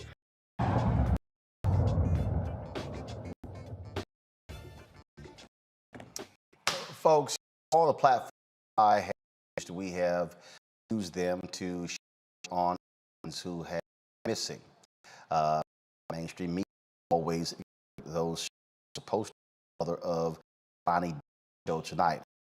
There's been August 4th. Is it State University? Today, a body found in DNA that it was in Jelani. The county medical examiner confirmed identity through forensic identification. Indeed, the remains unknown and is pending further investigation. Again, Day was reported missing on August 25th in Bloomington, Illinois. Folks, thousands of people in America last year. There were 518 people reported missing in America. Percent of people, we make a calculation, and that's people of color. So not that 100% is, but the reality is this in issue 2022 persons of color were missing 100,467 were under the age of 18. Yet if you are black, you come up missing, you can forget about it, especially women. Oh my God, you have all coverage. Black and missing information. There are main reasons disparity in coverage. Minority children initially classified as runaways, so there's no Amber Alert.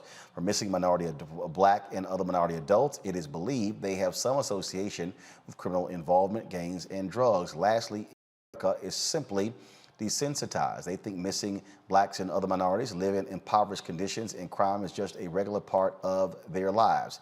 These reasons force families to do everything to get the word out their missing sons and daughters. Daniel Robinson, his not been seen 23rd. Geologist, the geologist giving a work site in his rent. His father, David, the co-foundation, join us right now, both of you. It is difficult for the story. One has been found. A case for Day. His mother, obviously shocked at the news today, processing that death, and part of the problem when don't get it out early on and lead these type of. Absolutely, it seems like there's just of urgency when it comes to our cases. So my heart goes out to Jelani Day's family, and I'm Daniel's. We've been highlighting the cases.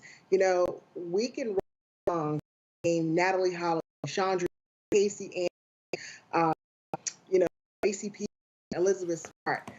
Can anyone missing black, just one, who's missing in this? and receiving media. And one led to many series, docu-series and all. Absolutely. So sad, unfortunate. We're not dishonoring these. We're trying to even the playing field. Such as Jefferson, Reed, Kia Jacobs. Those families deserve answers. The same amount of resource that was applied to this case. We understand that not going to bubble up to the mainstream media, but more. Particular of everyone that it great chances of a reunion. These families, I know Mr. and he's hurt right now. Mr. I'll go to you now. Give us of your son. Was he working with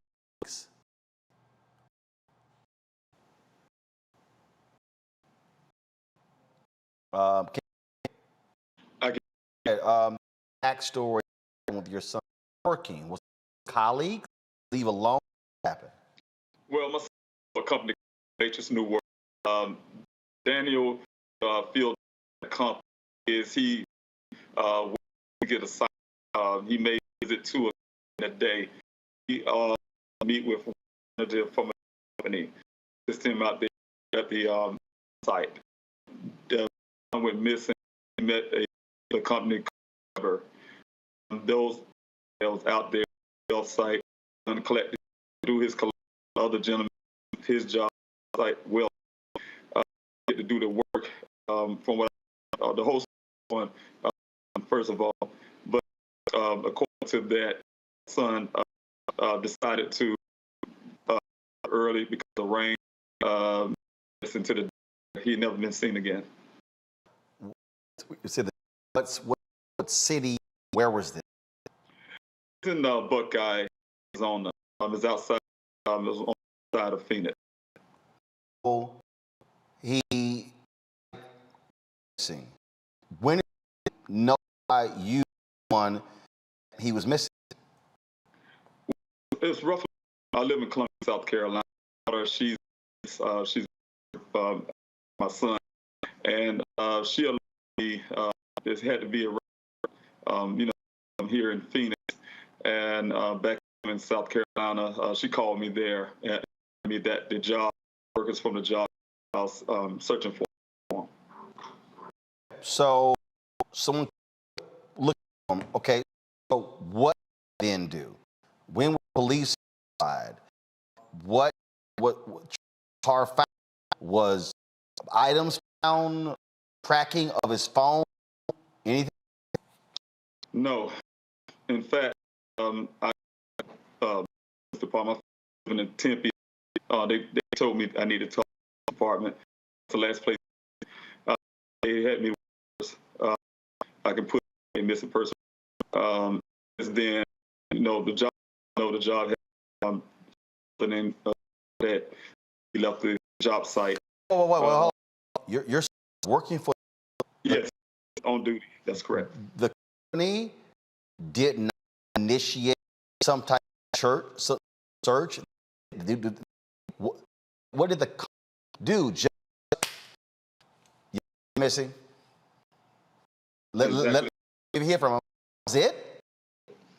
Any black work for this? I'm the only one. You don't find many GIs out there. He's some I know when it comes to that. Something he want to do. When he got out of high school, he landed here, and I that fact. So, all right. So he comes in the first 70 hours. First of all, you had 12 hours. Was search any area? Did anyone retrace of what have been found? No, not at all. Afterwards, I guess it's days. Correct. And who did that search? That was on the call, and I don't know what she said to them for the first search, and they just sent a helicopter out. That by the time they did that, I was almost to Phoenix because the first when they denied the search, I was already in my car on the find out was the point. So is done. How long do they done? Saying the day when they did that search, that's as far as I think is rough. From that point, there was say almost a month later, like three weeks later, the silver evidence, because I requested that the net search after the vehicle. That was on June 15th, almost a month later when my son was missing. Rancher found my son's vehicle in the ravine out there, 2.5 miles away from where he was missing. So your son's vehicle was discovered. How long he came up? It was on the 19th of July. My son went June the 20th, and almost a month later on 19th to my vehicle. Your son, June 23rd, vehicle was found in a ravine July 29th. Effects found in there. Anything? Well, actually, it was July 19th. Right. And the thing was, when they found the vehicle Buckeye also caught to son's vehicle, clothing, everything from his underwear, his socks, everything he's wearing, his boots, everything clothes in about the vehicle. His safety that he was wearing that day when he was missing was another foot away, and the vehicle was on the side. This was with his clothing out there, with wallet inside the vehicle, on the computer, things like that. Because that all sounds absolutely strange, but it all goes to show what happens when you know had there been a real search hours. But actually, before I answer that, Derek, Daniel, how far miles or feet? How far was it where was found in the ravine from where he was left? He was asked with his coworker. What was the distance? 2.5 miles, and they did searches out, extensive searches, they say. Miles? So, see, this is the thing that gets me. Really able to access the by vehicle. Okay, clearly he was able to access by vehicle. So I'm sitting here, search, trace as was. Absolutely. And my question is, did the police department, interview any of his colleagues? Did they bring them in for questioning? Bring in a desk, do a grid search of the area? Did they ask federal resources to help? Did they bring out drones? Did they bring out the cadaver dog? Nothing. They spent 2 hours. But other cases of people that don't look like us, they're spending from sun up to sundown. Is that what angers you, Dan, if your son was a missing, that this case would have been absolutely treated completely? Yeah, and because I'm when I was here, I'll get her. So the one is, as soon as I guys day one wasn't really serious, I found them. I saw them out, and been doing it straight out there for my son. You also trying to hire a investigator. What are you doing? Fund me. What are you doing to help with that? Ask for. I've been, like I said, from 26. From that time, I have a home in South Carolina, but while I'm out here for a living, to be out here to get to be out here and investigate, I had to. So, of course, the GoFundMe was there, created later to me, because I take care here and pay the expenses here. So after the searches of 7 weeks of searches, I'm desperate. I can't get the Buckeye Police to move on really doing a search on my son. I'm running out of resources to help me for a point, and the Gabby thing, what I've been working for 3 months came up. My son's serious, and so to help with me, so now I can stay a lot longer. Continue open the searches again. Well, and Mr. Rob, we're here to help you as well. Our resources we're sharing, our media contacts, we will also make a contribution to you. This is devastating, and on behalf of Black and Missing, our hearts out to you. There's no one have to deal with this. Missing Black issue. It's an American issue. We know that this is devastating. Not if Daniel is, if he's hungry, if he's got to walk, and that's how all these families feel. Why we have to make priority. All who are missing deserve that equality. That's right. We shouldn't have to fight for everything. Mr. Robert, get us that information. So share with 3 million followers, and we as well. Yeah, I really appreciate it. Thank you, sir. I appreciate it. You answers that you absolutely deserve when it comes to your son, Derek. We also appreciate your work as well. Thank you. Thank you. Panel, Greg, Reese, Faraj.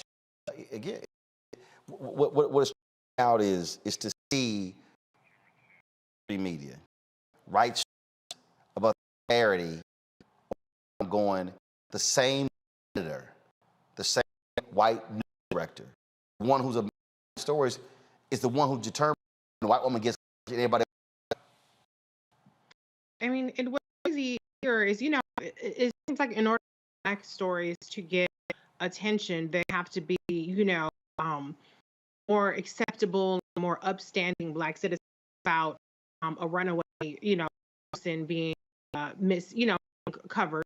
But in the case of Robinson and out to his father, brave for taking it upon and doing these activities and really fighting to bring his son back home. And I hope and pray that he does return home and they find him well. But he's religious. He's a student. And so he fits the profile in theory of the kind of Black person that would normally, if this person were white, would have received this kind of national attention. So it's awful how these kinds of things only light when there's that contrast being made.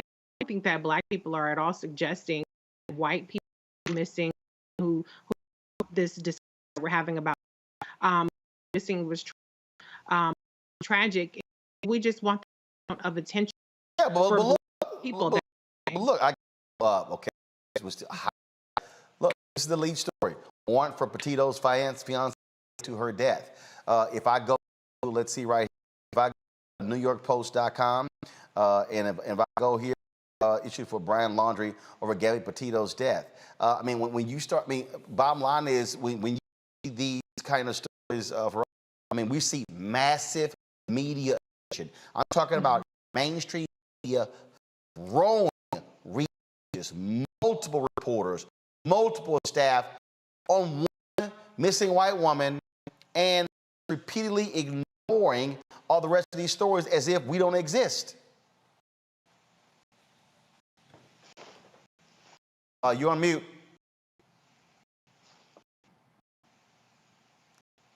Frog on mute. What's going on? Okay, y'all, Greg Carr. Yeah, Roland, just quickly. The Buckeye, Arizona Police Department put on a site with information to help solve this case, and some families are Buckeye Police Department non-emergency number. And you all can look at that non-emergency number. I won't presume that you even broadcast the number, Roland. In addition to the GoFundMe, we understand that Buckeye, Arizona, which is in Maricopa County, I heard Maricopa County over the last couple of years. At any rate, we should destroy the phone line capacity to take calls. If you can't give any, dial the number, your fingers fall off. When they do, use your elbow. What the hell are they doing?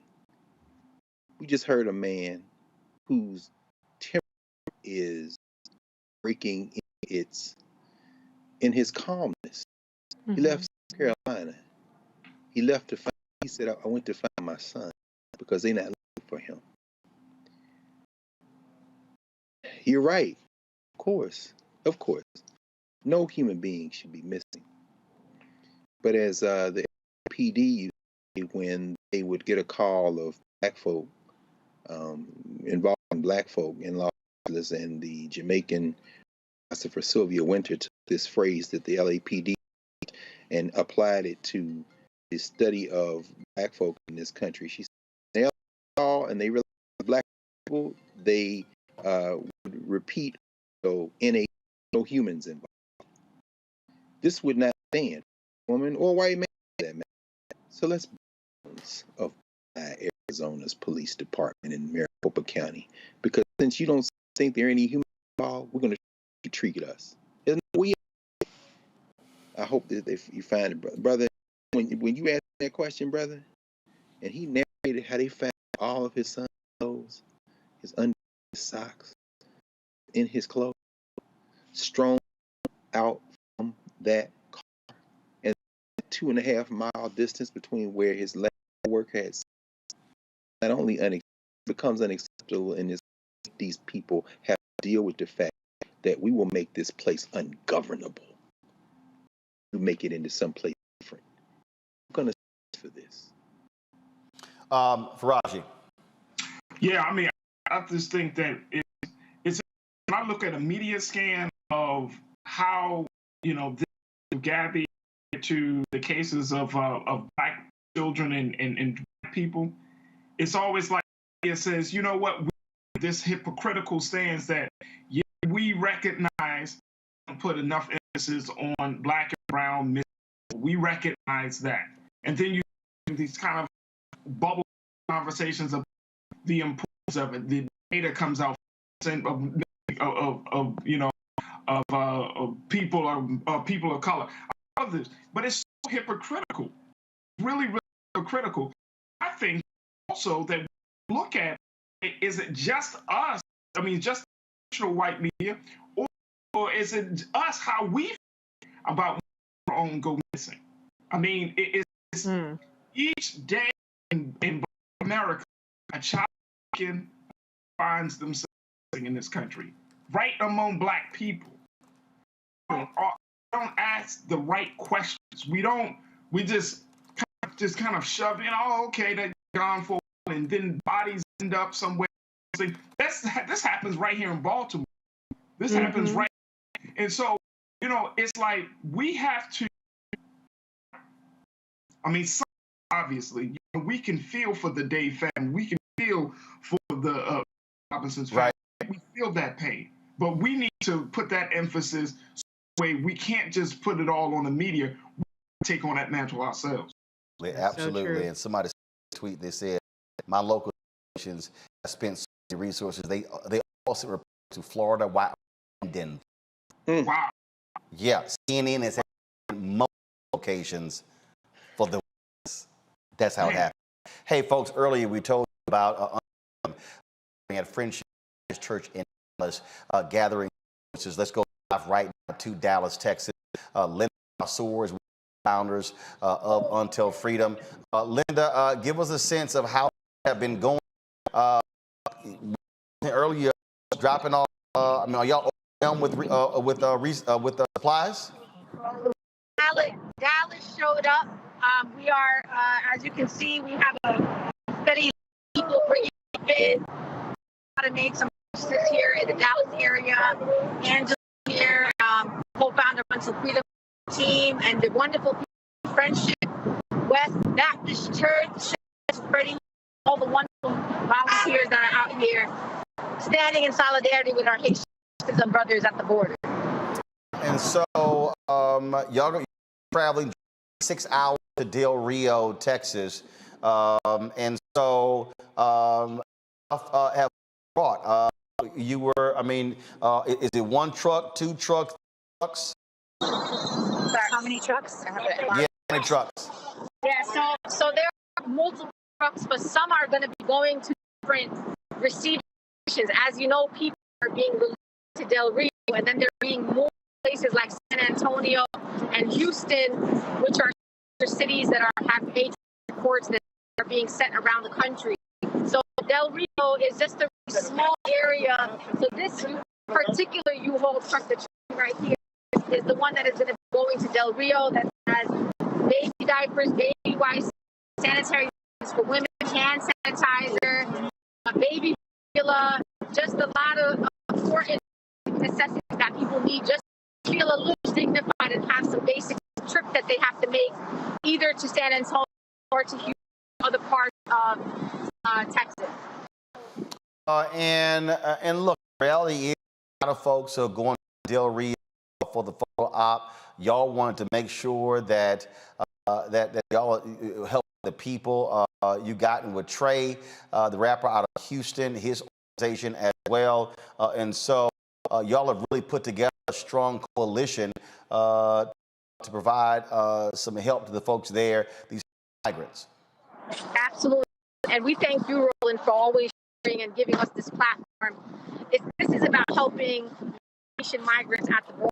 It's also a way to shame the United States government to treat the Haitian migrants at the border. It is their responsibility to bring supplies, to dignify these people, to support these people, literally in desperation, which is why they're at the border. And so we are demanding that President Biden and 42 stop the deport of these migrants and figure out how to process them and give them the opportunity to access a safer and better life here in the United States of America. And so you talk about going to these multiple cities. Are you also organizing people in those cities to also give as well? And people they want to know, okay, I'm going to see where to go. If there's somebody out there who's watching and listening and they want to send money opposed to supplies, where should they send it to? So yes, so as you can see, the majority of people who are here with us today are from the Dallas area. They are volunteers. They have come out in solidarity to support this effort. We are asking people to give resources to the Haitian Alliance. They are an organization that is at the front lines of supporting Haitian migrants across the border, and they have been doing this work for weeks now, not just because of the recent imagery that we saw. Give the Haitian Alliance. You can also support Until Freedom, untilfreedom.com, and just really add our platform, our resources to this effort. All right then. I appreciate it. Y'all do great work. I was communicating with you and Tamika last night what y'all were doing. I said, look, we got to get y'all to show what's going on. For whoever has the camera, just get our folks just a shot of there, all the stuff that y'all can see right there, what you see supplies, what they're loading in there. And so a big shout out to all the Until Freedom and all the folks at my church, Friends Church. Thanks a lot. Y'all take care. Safe travels to Del Rio, San Antonio, and Houston. Okay, hold on a second. Yeah, safe travels. I want to get in there. I want to get in there. All right, y'all. Thanks a lot. Appreciate it. Thanks. Thing that is, again, others who are traveling down photo ops. They ain't bringing nothing. They ain't helping. It is all about attention. That's how you mobilize and organize. I'm all talking about on how you put and how you mobilize and organize. Is one thing to comment and post on Facebook and TikTok, but freedom is doing by actually work. Absolutely. And, there are a lot of times they take a lot of attack personally in the process of doing this work. I think it's so you show the image and the video of what is actually being done, because particularly I hate to even use the word woke because it's completely and ruined it. There is a reluctance to have to spend money because there's all these corruption and these people this together, but showing an organization that you can see tangibly what they're doing and where they're going with it is helpful, because people need to know that there are people on the ground doing. Everybody can't travel down to Del Rio. It's probably not even safe for a lot of people going down. We need people that are in this kind of to take kind of direct action. Very well, all can contribute, whether it's it going down there and volunteering and actually donating goods. So, I encourage you to do is tune out the noise about this person and that person, you know, who's doing X, Y, and Z, and the pudding. It's all about the action. You can see the action should be focused on and how you can be a part of the solution instead of the noise machine. Raji? Yeah, I'm in the complete see, and to also do it, and I'm us to make sure put out residency activation. I see a lot of people talking about, you know, Cash App and or me, or you can donate, Brother Roland. You know, I want to get your take on this. What is the way people give money or to supply, and considering Del Rio is being secured by federal and state authorities, what's the likelihood that those supplies will get to our people? Well, and when Linda said they understand that people are not in Del Rio and disseminate the supplies in different places. I would say to out there, frankly, if you're not in Dallas or Houston or Antonio, send money. Here's the deal. If you're going to go to the store, supplies, you're going to be spending money. And so, say the name of the organization, control room, that name of the organization she mentioned. She also Haitian Bridge. Y'all get a graphic together and put it on the lower third. Type what the website is. Also go to the Freedom website. That's what I would just simply that it would be resources. That's what I would. This, you know, I talk about this all the time. On media matters. The reality is MSNBC, Fox, and CNN. They're not going to do that. They're caught up in other stuff. This is why, as your brother in that promo we're running, our eyes need to follow or go where we are. Happen because when we're able to build capacity, able to have 2,176 watching on YouTube, or right now I think it's 1,400 watching on the Black Star Network app, or Facebook has actually been suppressing our live notifications. Numbers are like 200 and 300 on Facebook. The reality is, when we can build 2 and 3 and 4 and 500,000, that's building capacity. Stories like this, why it matters. Greg, I think you're on mute. I ain't as I said, you're right, Roland. Bring your eyeballs home. We all run into people all the time who watch. They may not watch in real time. They go back and watch later. But, you know, not only expect white and white stream media to do that, because this is our mainstream, we shouldn't rely on them. As we saw with the case of the verge of losing his job principal there in Texas, all of a sudden he was discovered by white stream media at Black Country, but that's because he was here first and then came back. And what we just saw, brother, it was so incredibly instructive to see our sister Linda Sarsour, to see those women loading that. And then when you get, you know, have your camera pan over to see, and they all paused. And the sister said, I want to get in that picture. Why? Because this is home. I mean, today would have been the 95th birthday of John Coltrane. You know, what we saw was, to borrow his recording, the title, Love Supreme. Yesterday was Jeremiah Wright's 80th birthday. You know, happy birthday, brother. And of course, his spiritual son. When the tried to crucify Jeremiah Wright, when he what America's about, God like America, he wasn't talking about people.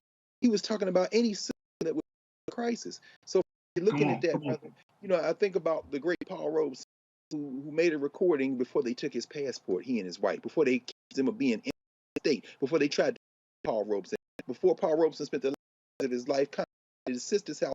He was one of the recording artists, most recording artists in the film star and all that. He had good news that from the house I live in, he starts with, what is America to me? A name, a map of a certain word. See, what is America to me? Well, it's what it is. He said it's the house I live in. White and black. Church, the school, the clubhouse, the million lights I see, but a actually the people. So when I say there's no we, there's the people, and it starts locally. If y'all want to do something and you think there's an America beyond who do things like we just saw, if you have any money, pick up the phone again. The White House, Biden's administration, appealing the decision that's not letting people in, blaming COVID. Call the Biden administration at the places that Sister Sewer just let us understand.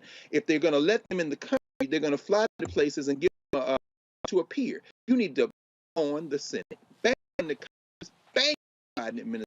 Ask them, what is your policy toward Haitians? What is your policy toward people? People stay here. And I don't know where is in this or my sister Vanita is, but we need to find the Department of Justice. Their interface is with this Biden administration policy of continuing the Trump policy. Money, get in the political. That's my black sir. Mm-hmm. Indeed, folks. We're not done. First of all, with the panel, we're conversation where I was talking about holding companies accountable of Florida. All they promised $30 to $50 million. Talking about how they ain't spending the money. Calling folks. The conversation was interesting. Like on Clubhouse, well, actually, conversation on Clubhouse to tell people we do on fan base. Black-owned app launched Hayes, who part of the crowd fund, which raised $3.5 through crowdfunding, further development. I said we can't talk about Black economic empowerment if we willingly have conversations on Clubhouse. Don't want to go. So go to my computer. So at 9 p.m. 48 minutes, I'm going to have part 2 of our conversation on fan base. I'm going to download the fan base app. We're going to have a conversation over there, blow it out, and I'm going to walk y'all through. I'm going to walk y'all through these advertising agencies, and I'm going to why I call out brands specifically. Y'all need to understand what's going on with that fan base app. Trust me, you want to check it out. Of course, we yesterday talked about the death of and tremendous man, amazing story. The Parwa he did Cooley High. I'm double checking because he recorded live. Actually, he sent me a video. I'm not sure if the video has come here that way. So I'm going to send him and try to get it. But what I'm going to do is earlier I had a conversation with the journalist, author. He's done business, and that is Nelson George. And he had amazing things to say, y'all, about Melvin Van Peebles, some jewels. Blew me away, and I want y'all to actually hear that. Here's my conversation with Nelson. Nelson George, glad to have you on Martin Unfiltered, brother. Good to be here. Sad talking about what we're going to talk about, though. Melvin lived an extraordinary life. Passed away at the age of 9, and I came across a video to this unbelievable conversation. Gordon Parks, Melvin Van Peebles, and Ossie Davis, and you participated in. Well, those brothers, they're godfathers of contemporary American film. Gordon made Learning in Hollywood his first adaptation of books. Did Watermelon Man, very close behind him. And right there in the ballpark with Ossie Davis. Several of them, and so these 3 guys are sort of benchmarks if you look at all the way up to, Barry Jenkins and A. DuVernay and so forth. These guys through civil rights was Melvin probably kind of classed it because Melvin, here's the story. Melvin did a film first called Servants. Very new. He was able to raise money in France. He wasn't able to in America in 1966 or 67. He was seen by Hollywood. He came made a Watermelon was Godfrey Cambridge. But he realized the statement he wanted to make could not be made in Hollywood. He made a movie, Sweetback's Badass, about a male hustler who sees a man shoot goes on the run. And that's a revolutionary film in that the Black character was not a Sidney Poitier character. He was from the underclass. He shot police. He didn't just, yell at them. And he's in Mexico at the end of the film. The film that Panthers, the film that black people embrace, and it set a new template for a action hero that then leads a whole blaxploitation. So that one film alone, revolutionary. Now here's what's interesting, because the New York Post, and how critical of and blasting them, they headline included in it, but he was a critic of that. Yeah, and it's interesting that they link as if he was a exploitation director. No, he wasn't. No. What happened is that his film situates a black hero attacking the establishment in an anti-establishment. The blaxploitation movies were usually adaptation, detective novels, or they were very conventional, aggressive, as Sweetback was. So they took elements of success because they knew that the black audience was craving this.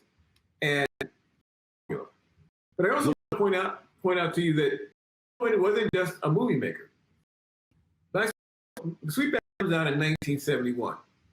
In 1972, he takes a lot of the money he made from Sweetback, has not one, but two plays on Broadway. He's supposed to die a natural death, and one play is cheap. Unprecedented. He had two plays on Broadway at the same time. Plays that he wrote, directed, and raised the money for. He also helped train his marketing in terms of Broadway because he went out and was able to get black church groups to come out and plays, targeted them at a time when that wasn't done on Broadway.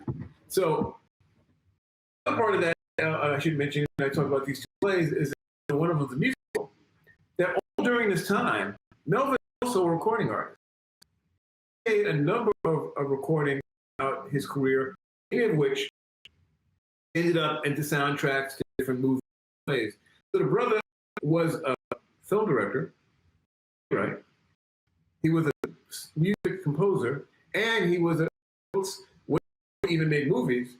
One of his first books was done back in the late 60s, maybe early 60s. He was a cable car conductor. He wrote a book about being a conductor. So this was a man who lived an extraordinarily diverse creative. So, the big bang, but there are so I was watching him perform a nightclub 10 years ago. He was on the road doing club dates where he sang, had a band behind, and was incredibly, he lived super vital creative. And that would there, and then of course, my goodness, he decides, you know what the hell, I'm gonna be trade stocks on Wall. I mean, here one who said, you know what, the this or the boxes put me in boxes. I'm not gonna do it. You're not gonna put me in that box. I want to go. I'm gonna go here. If I want to do this, I can want this. I think there's a lesson in that for so many people who were told you do this with it as a one independent and show and the frustration I always had when I worked in mainstream media, but also when black media was just want you to, and I'm like, no, Alan, all of these gifts. That to me was so powerful to learn Melvin Van Peebles Agora box. Yeah, I got well over the years, and it's always about your vision. First, when I was a college student, 1970, I went to interview for a magazine, and I walked in, brother, sitting in a wheel office, had no shoes on, no shirt, had trousers, suspenders, a hat, was smoking, and I was like, wow, unconventional. That's how he lived his life. Never tried to fit in. He made himself be, he totally was free spirit. I'll tell you something interesting that I found out yesterday. So at CAA, who was friends with, he says that when he joined 19 early, he negotiated his contract. I said, are you kidding? He said, no, Melvin knew money. Melvin knew money, and this is a white guy. Melvin, to negotiate his agent deal with his agency, the biggest creative art agency, talent agency, because he respected Melvin's business acumen. So I know first and how learned he was in so many different areas. And, you know, whenever a lot of, oh my God, I'm sorry that. The reality is you see that in his children. You see that in Marlon's children. You see this whole idea of there are no boundaries. And all too often for African Americans, even especially our parents, for a lot of us, look, son, to daughter, look, get you a good job, get a, just, you know, don't waves. But then you older people start thinking back and, man, I wish I had done this and I wish I had done that. And they have these regrets. I think, you know, lays down in his home in Manhattan, passes away with no. Oh, Melvin was running to New York all the time. I mean, he very. I'll tell you a story. I was shooting an independent about 10 years ago. You know, I had money, but can I get you to improv with me? Brought me up to the act. Was it little cameras? Get out with something to drink. I mean, if he thought you were trying to do conventional for you, you know, and I felt for me it was great to him because he was, and everybody who I don't know for any amount of time was in because he was conventional. He didn't fit any of the boxes of open mobility, but he always was moving to the apartment. He designed his apartment. A hot it was he had like the back that spewed kind of like smoke. He had paintings. He was a constant inventor, and I think he was living a career life. The idea is not to be boxed in, as you said, and it's also to be constantly doing stuff.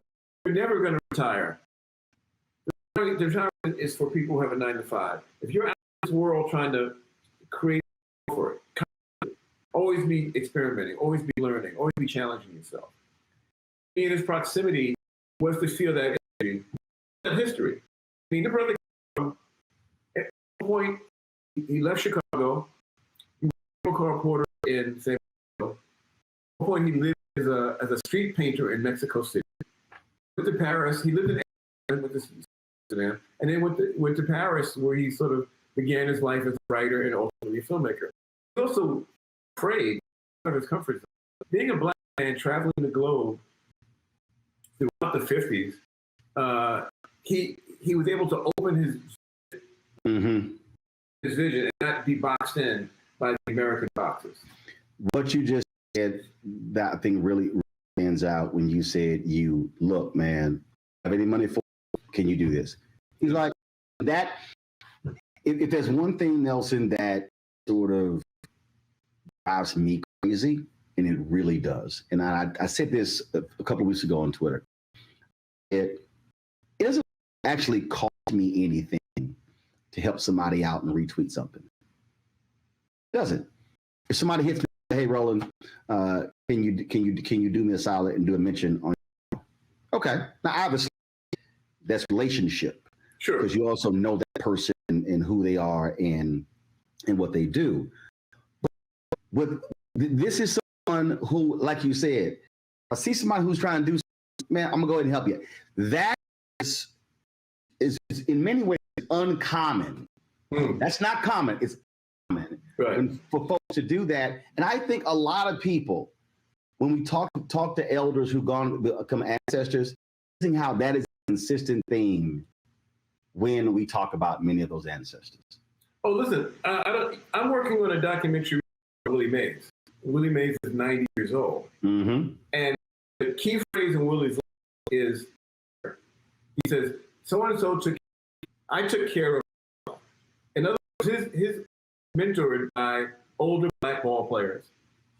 And he became a mentor to a younger black ball player. Because he felt that was part of what you did. I feel an important part of Melvin's DNA, perhaps that whole generation of who the depression. These are depression babies. And so no one had anything when they came up. So if you had something, church, you let someone use your pants because there was no money and you had with each other. And a very strong sense of community. A lot of folks have been for years. Young now middle-aged filmmakers who were young filmmakers who gravitated around him and sat and who gave inspiration. His life was, how he lived was inspirational. I started cigars because of Melvin.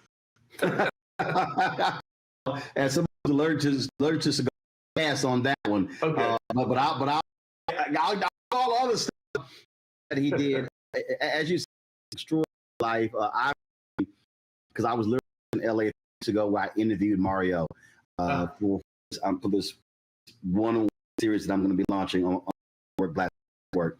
And we were able to use stuff in the tribute night about his dad and life lessons and things like that.